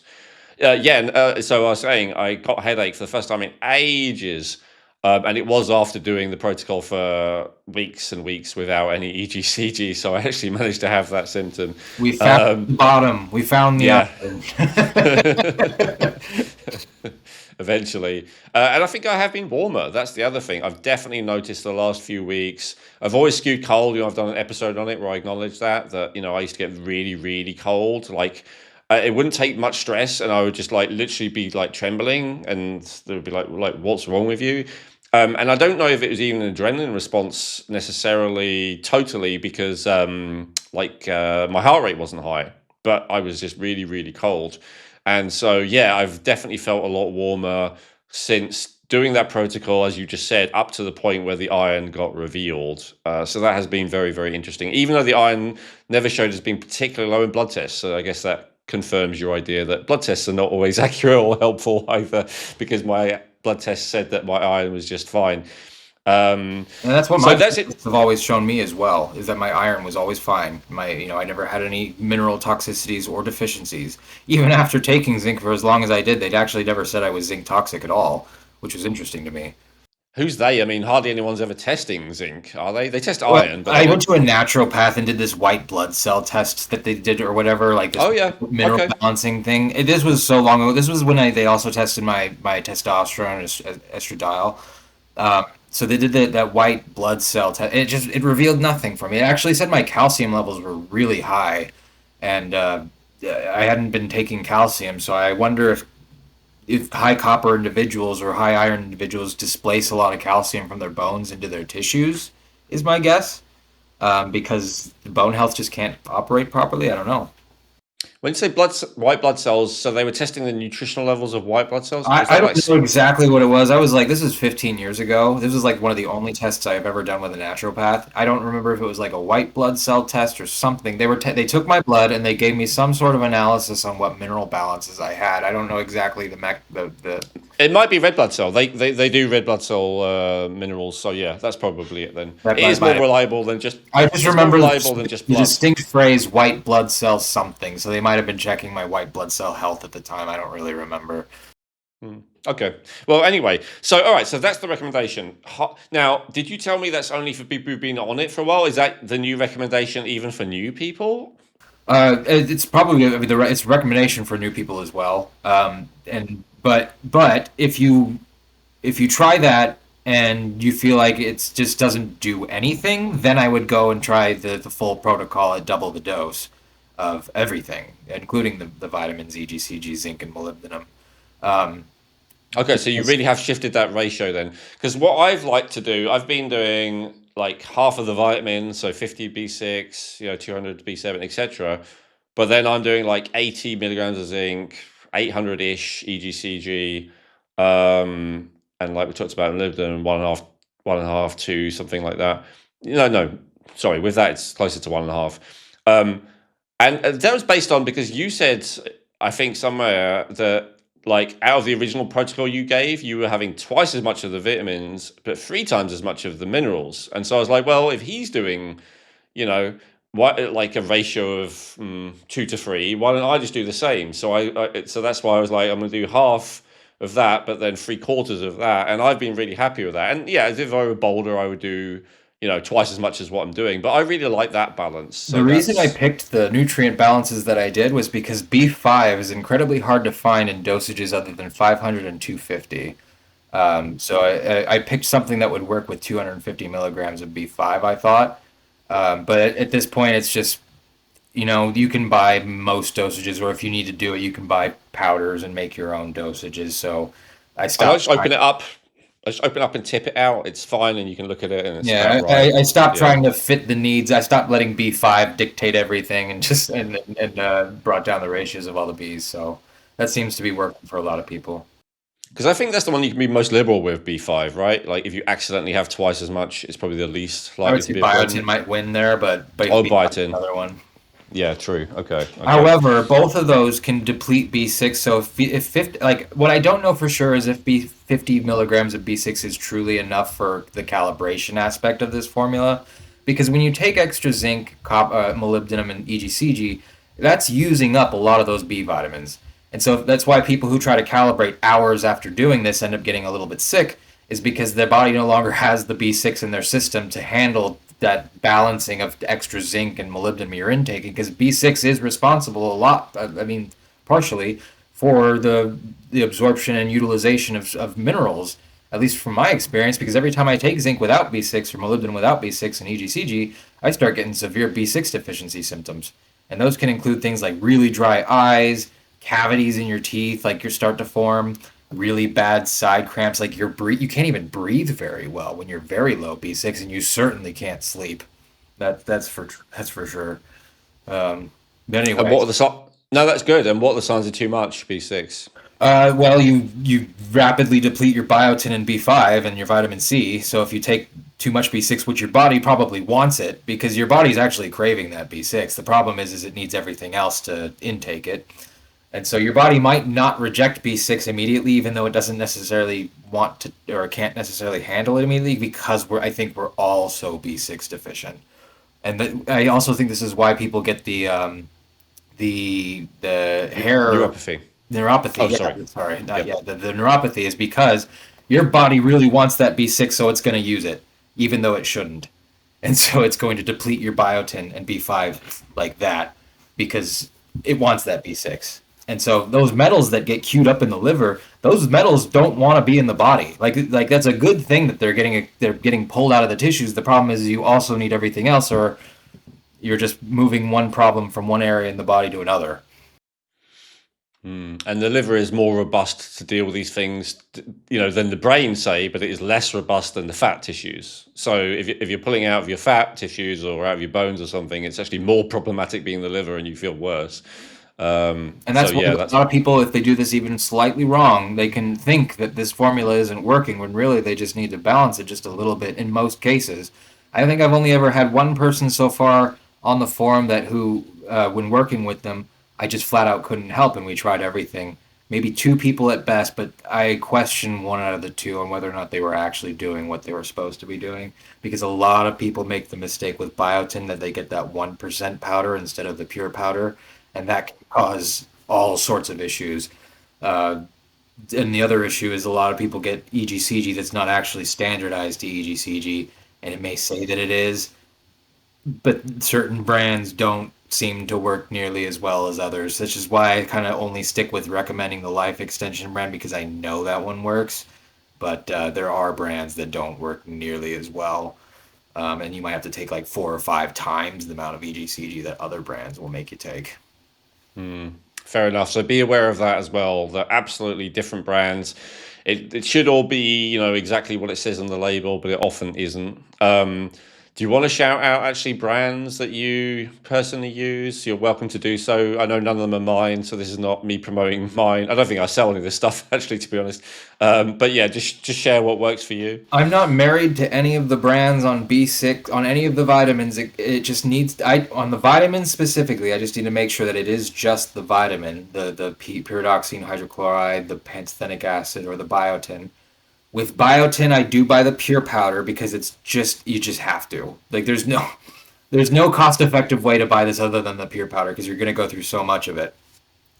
And so I buy anywhere I can buy on pure bulk. I just honestly I buy on Amazon whatever the cheapest pure powder I can find is, and that has switched from the bulk nutrition brand, I believe, bulk supplements nutrition, or pure bulk. I gotta go through either one of those. Although I don't know if pure bulk is on Amazon. Um, and then for molybdenum, I go with the Piving Rock because that's just the best deal I've come across. They have 200 micro or 500 microgram caps, 200 caps, and I believe that's molybdenum chelate. But not molybdenum amino acid chelate, I believe is the form that comes in. Works just fine for me. Um, and then zinc, I buy the zinc gluconate, really cheap stuff. We actually found out on this forum that zinc picolinate doesn't seem to work very well for some people, so we're recommending against zinc picolinate just based on the feedback we've gotten. But I can't confirm that for sure because I've never actually used it with this formula. Um, so again, I don't have a particular brand I'm married to on any of those, so long as they are that ingredient. EGCG, again, I stick to the Life Extension to recommend, though I actually use a much stronger form of it because I do such higher doses. I found a stronger form on Amazon. I can't honestly remember the name because it's some German name, but that one works for me. But I know I've taken Life Extension before with this, and since I know I've tried that and it works, I usually go with that one because it's a lower dosage per capsule, and so I just don't want to scare people. Um, and then let's see. I think that's it. Yep. Molybdenum, zinc, EGCG, biotin, B5. Again, B5, I just need pantothenic acid. Doesn't matter the brand. Yeah. Vitamin C, very, very important not to have rutin in it because rutin is a chelator, and I know certain brands do put in the bioflavonoids in the rutin, and I just think that does a little too much of the copper chelation element that you don't necessarily want without the EGCG portion driving the process.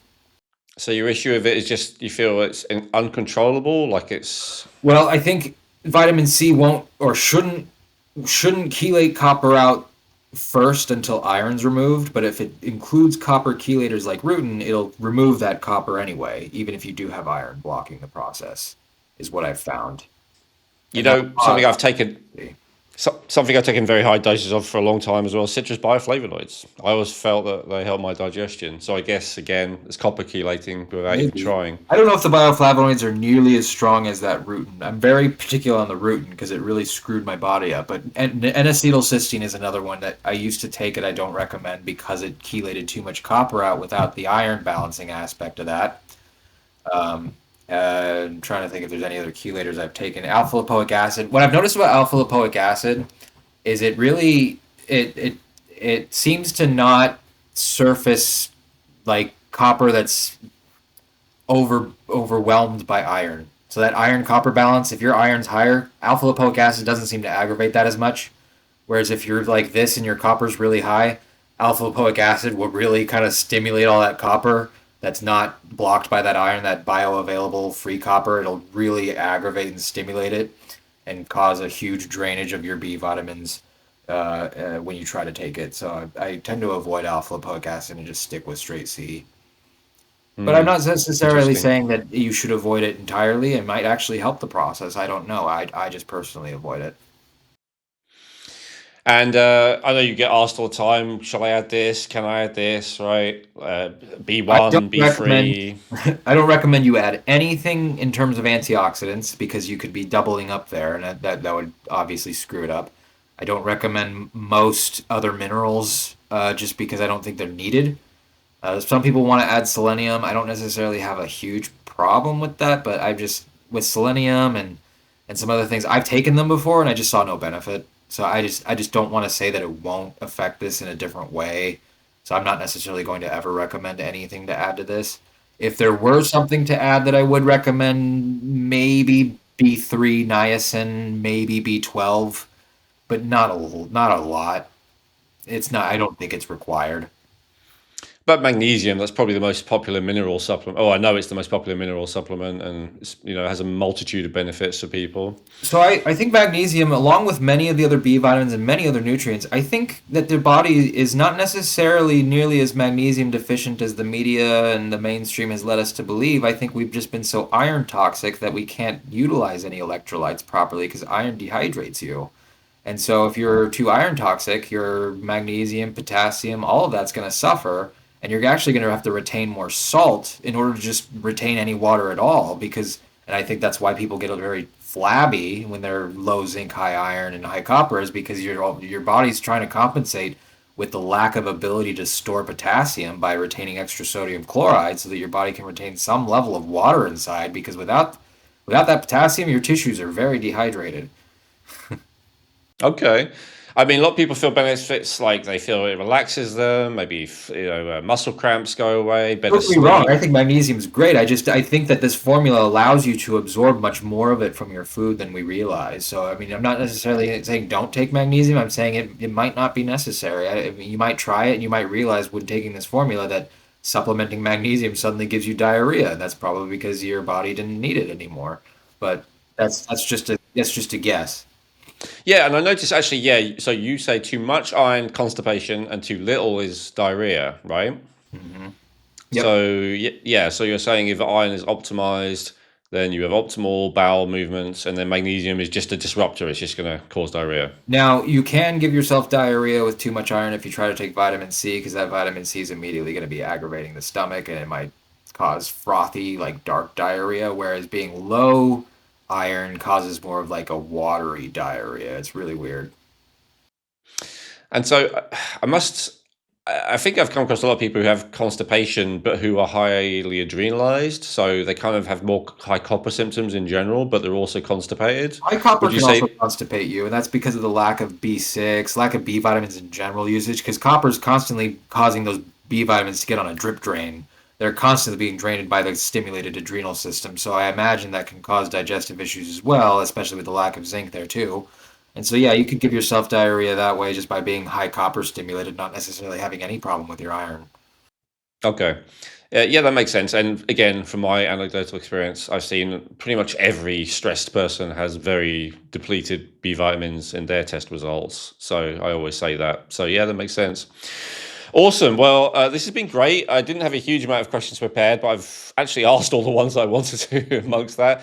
Have we covered everything that you wanted to cover? Is there anything you want to add? Again, as we mentioned in the beginning of the video, I know there are a lot of critics out there that are going to say, "Oh, you don't have any tests, you're hurting people." Nobody that's coming to me is coming. They're all coming of their own accord.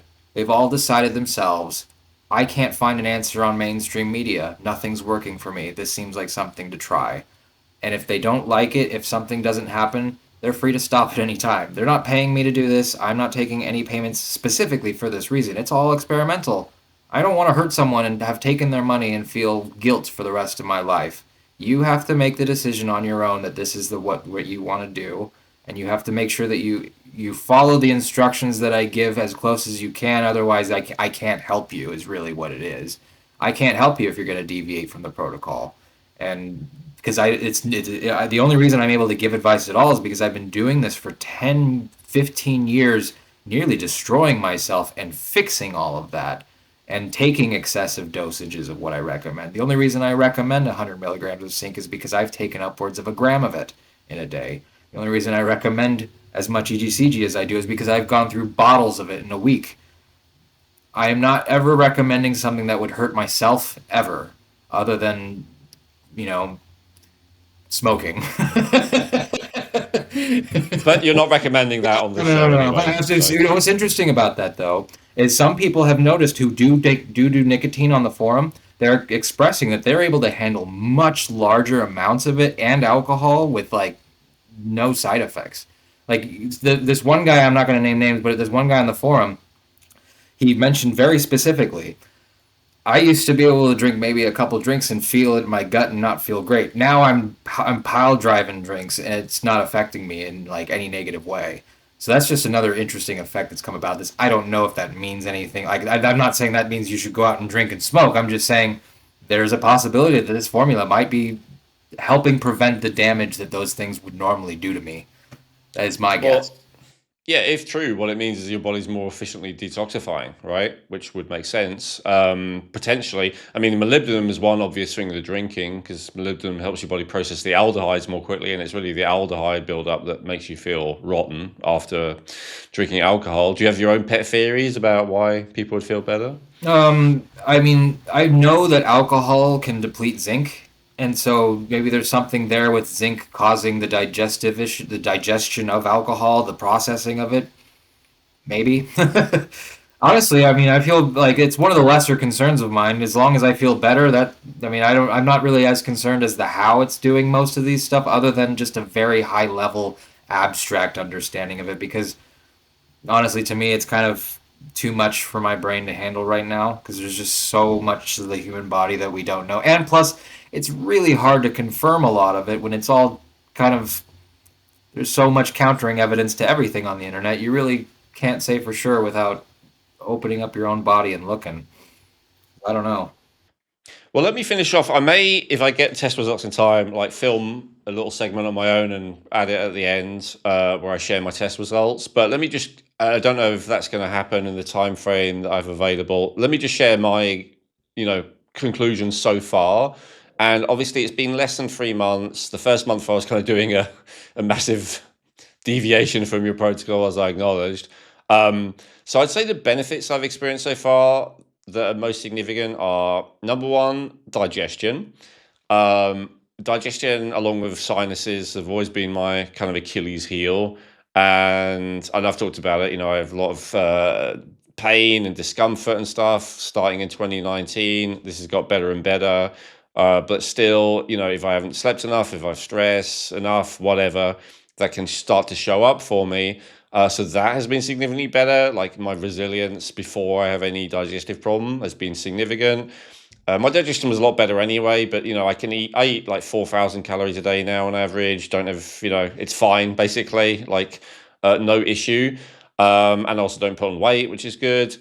Energy is another one. I've, a history of having low energy, and that has definitely got better. Actually, I didn't write this down, but I put along with that like signs of high dopamine. I'm gonna be interested to see if that reflects in my next medical tests with lower prolactin, because I tend to have high prolactin, which indicates low dopamine. So an ability to like focus and get things done has been a bit higher. I wouldn't say massively, but a bit. But that actually varies. I would say sometimes I'm actually a bit more cloudy and confused than usual, and I'll get to why I think that is in a minute. And then the next one that's consistently been better is immunity. I'm much less concerned if anyone around me is sick. It just doesn't, I feel pretty confident that I don't know why, but I just feel a lot more like resilient and actually immune. Negative symptoms would be my sleep has been kind of intermittently worse. I have the Aura ring that tracks it, so it's not subjective, and I can see the days that I take it. Definitely, sometimes the sleep is worse. Although I will say, even when I haven't slept as well, I have more energy than I would have done with that much sleep before. So, depending on how you look at it. What you're saying isn't foreign to myself either. My sleep has definitely suffered a little bit, but I have more energy than I've ever had. And I suspect a lot of that is probably due to the caffeine levels in the EGCG. Maybe it might be something other than that. I mean, you can't really truly get 100% decaf with any of this stuff, so it could just be that EGCG is just stimulating people a little too much. Maybe because I have zero caffeine. I quit drinking caffeine in 2008, like coffee, and I have zero of any stimulant, no coffee, no green tea, no nothing. Yep. Not to mention you're surging copper through your blood, and that itself is a stimulant. So that's well. So I was going to get to that, yeah. And sometimes anxiety. I have had times where I feel more anxious. I've had times where I wake up feeling anxious, which I never get. But here's what I want to say. I really do believe this is a detoxification protocol, and not that you are stimulated from taking high levels of something. Or, because a lot of time people feel better when they take something that's bad for them. This is just reality. When they take something that's bad for them, something that they're intolerant to, something that's a mild poison, they feel better because the body goes into an adrenal response in response to the poison, and people enjoy that adrenalized feeling. The reason why I don't think this is that is because I have not done this every day. And during the times where I stop taking it for 1, 2, 3 days, usually, I feel better than the days that I'm taking it. So to me, that's not drug-like. Drug-like is I feel good a few hours or whatever after taking it, and then I have a crash, and then I need to take it again to feel good. This is not that. This is like I take it. In some ways, I feel good, but honestly, in some ways, I don't. I often don't sleep as well. Sometimes some anxiety comes up or some other symptom. But then, the next day overall, I feel better. But especially then when I don't take it for a couple of days, I feel much better. In which case you might say, well, then why do you take it again if you feel better when you don't take it? It's because somehow, my brain, my intuition, my something knows that the reason I feel better is because I have detoxified something. I've processed something during that time that I take it. And so, like, for instance, I often go and get a lymphatic drainage massage. I will not take it on that day because the body's already had all these toxins moved, in a manual process. I'm not going to try and add more toxicity to that. So I'll skip it that day, maybe the day after, and I'll do it most other days. And so I'll just give that as an example of this is not how Jacob does it, how I'm saying it, obviously, but this is my feedback. Like, you don't have to be gung-ho. You don't have to do massive dosages. You don't have to do it every day. And you can still get some benefit from it. Would I get faster progress if I were doing high doses? Maybe, but I don't care. To me, this is very manageable. I can still work. In fact, I'm be able to work better than before. Like, it's not interfering with my life in any way. It's beneficial. I like to think of this like exercise. You're when you're taking this formula, that is the equivalent of like sprinting a mile. And so it's not going to feel fantastic during, but like after a few times, give it a week, take some rest, suddenly you realize, oh, I'm way stronger. I have way more energy. That's kind of the concept of this is you are causing temporary pain for long-term massive gain. And the act of surging heavy metals in your blood is not always going to be a pleasant experience. Now I have gotten these formulas down to where it's the least negatively impactful as I can possibly make it. I might not need as much of that biotin, but it's certainly helping alleviate a lot of the symptoms by taking as much as we are, as you've probably experienced yourself. So, it's weird Yeah, I to. want to address that. I've done a bunch of detoxification protocols. Like, for instance, I was given DMSA last year for the lead. DMSA is a classic lead chelator. It's very effective based on clinical trials, but it just made me feel too rotten, for maybe the reasons that you were saying earlier in this interview.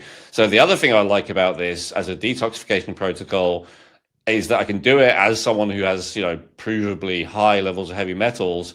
It helps, it's working because I can see those heavy metals going out of my urine, for instance, where they weren't before. But I can still function. I don't have to take a day off. I don't have to, whatever. So I actually really like it as despite the way people are characterizing it, gentle, but effective detoxification protocols. So I that's my think personal so. experience. But I mean, now it would be wrong to say that there aren't anybody at all who have gotten bad effects from this formula. So I should be very clear. If you do it wrong, or even if you do it exactly as I described, I can't guarantee you 100% that you will get that positive feeling. However, if you go into it with the mindset knowing that you probably will have to calibrate, it's a lot easier to play around with it and accept that you're like, okay, I might need a little more EGCG. But if you go in with the mentality thinking that this dosage either works or this whole formula is crap, you're probably going to fail. So you just have to be very, very mindful of your own body. Listen to the symptoms, read the tracker, read the symptom checker because it's there for a reason. You will have to calibrate if you try this. There's just no way around it. We're not there yet to the point where we can recommend this to everybody and promise them it will work for everybody. But I can tell you, out of I've had maybe 100 people on this try this so far. I've had maybe 3 people tell me that it just flat out didn't work for them, and I still can't confirm if they did it right or not. So, But as you say, a lot of people who tried it, they were pretty sick. What I guess the point I'm making is if they were doing a protocol of DMSA or EDTA or alpha lipoic acid even, or any of these aggressive chelators, they would feel substantially worse. That's the point that I'm making. So compared to those other things, I think it's pretty gentle. now again, if you neglect any one of these nutrients, you will get what I would probably assume is a similar effect to those other things that people take. So, just again, be very mindful of that. Fair enough. I know it's the hardest thing to get through to people, and yeah, I've also spoken to a couple of people who are like, "Oh, I'll just do it without this." Then, and honestly, the people who've done that so far have been fine, and I'm like, okay, if you're fine, you're fine. But Well, just you were remember, fine without the EGCG for like a month, and then all of a sudden it just started piling up on yeah, it. So it could be that some people might not need, molybdenum to start, and then later on they might need it. So we'll just like I said, always keep an eye on those symptoms. and that's I think what we want to leave people with because I know people are rebellious and they want to do it their way. So if you're going to do it your way, totally fine. But just remember, if you start feeling bad eventually, consider the elements that you decided you didn't need, and try them again, and maybe it'll work. Yep, Just like I kidney did. stones are no fun. Yeah, and I think most people, I don't know, kidney stones are probably not something that creeps up on you, right? That's probably because you were You going really generally know gung they're ho. coming if you have like lower back pain. You'll feel pretty bad before they usually hit you. I mean, I've very rarely run into anybody that's ever had a kidney stone that didn't know it was coming a little bit beforehand.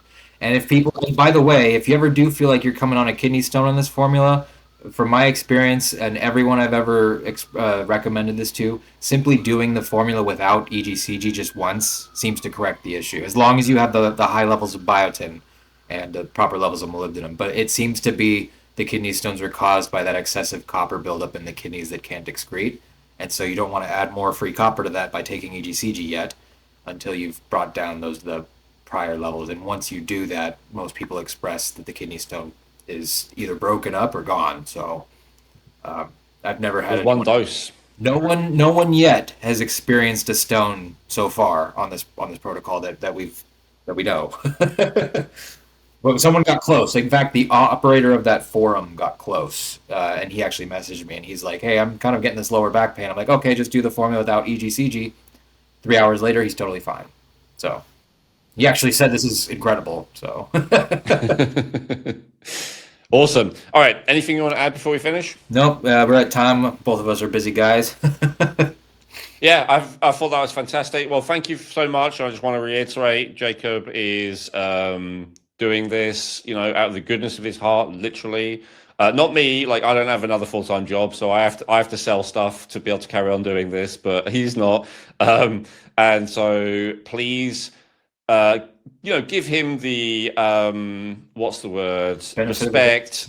Yeah, the benefit that, but I was going to say respect and kindness that he deserves as someone who's trying to help, even if you disagree with him.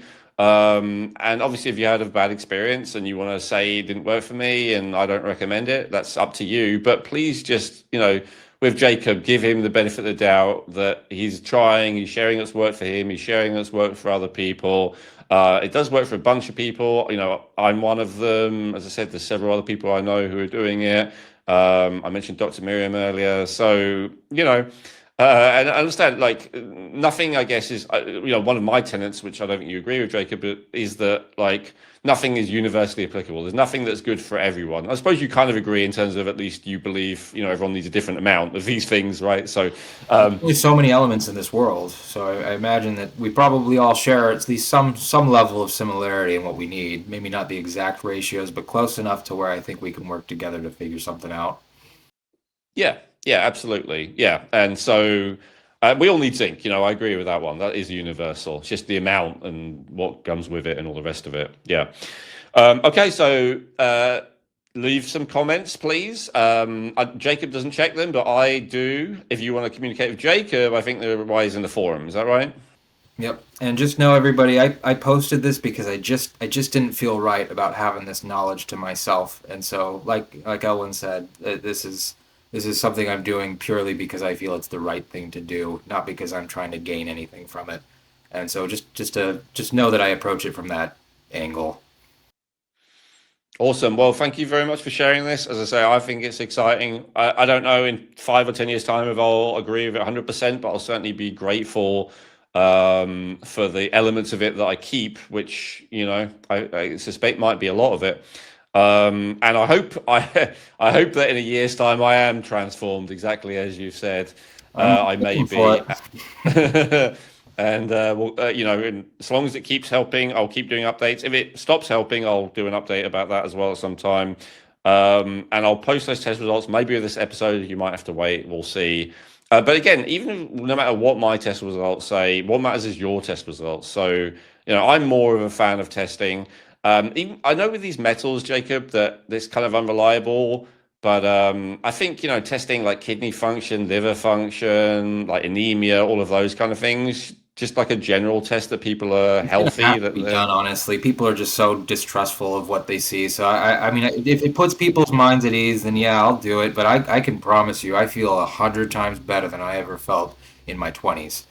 So I mean, like, I could breathe great despite smoking a pack a day. I can sleep enough to where I feel refreshed in the morning. Like, I would sleep full 8 hours and not feel refreshed in the morning before. Now I struggle to get 6 hours, but I wake up feeling fine and great, and I can do my days better than I've ever done before. So yes, tests are important, but I do think how you feel is the most important first and foremost. A test could tell you you're just fine, you could feel like crap, and a test could probably tell you you're crap and you feel great. I agree. Definitely the first one. The test can tell you you're just fine and you feel like crap. The second one, there are some cases, but they're people who are very oblivious to their body. I don't think that would be the case for you. If you genuinely feel great, I have a strong, I would bet money easily, like 10-1 odds, that your test results also say that you're doing great. Honestly. I hope so. Yeah. All right. Awesome. Thanks, Jacob. I appreciate it. So leave comments. Please like, share, subscribe. We'll be putting clips out as well, on Twitter and YouTube and stuff like that. Share that with people, and see you again next time. Hey, thanks for watching the video. If you enjoyed that, I recommend watching our latest episode, which you can do by clicking above. And make sure to subscribe, like the video, comment, and share with anyone who you think might appreciate it. Thank you.